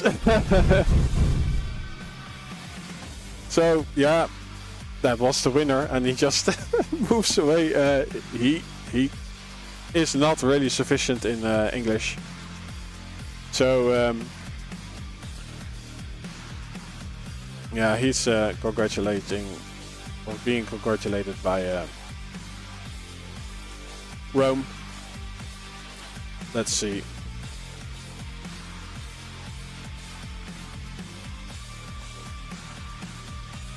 If this works.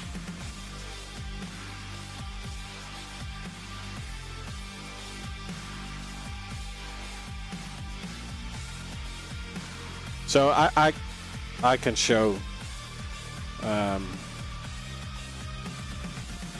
them talking to each other, but I don't have audio.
Let's see.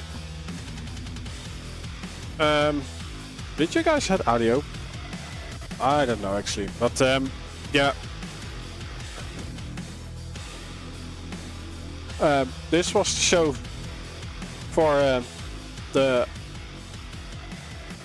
Foam LAN finals.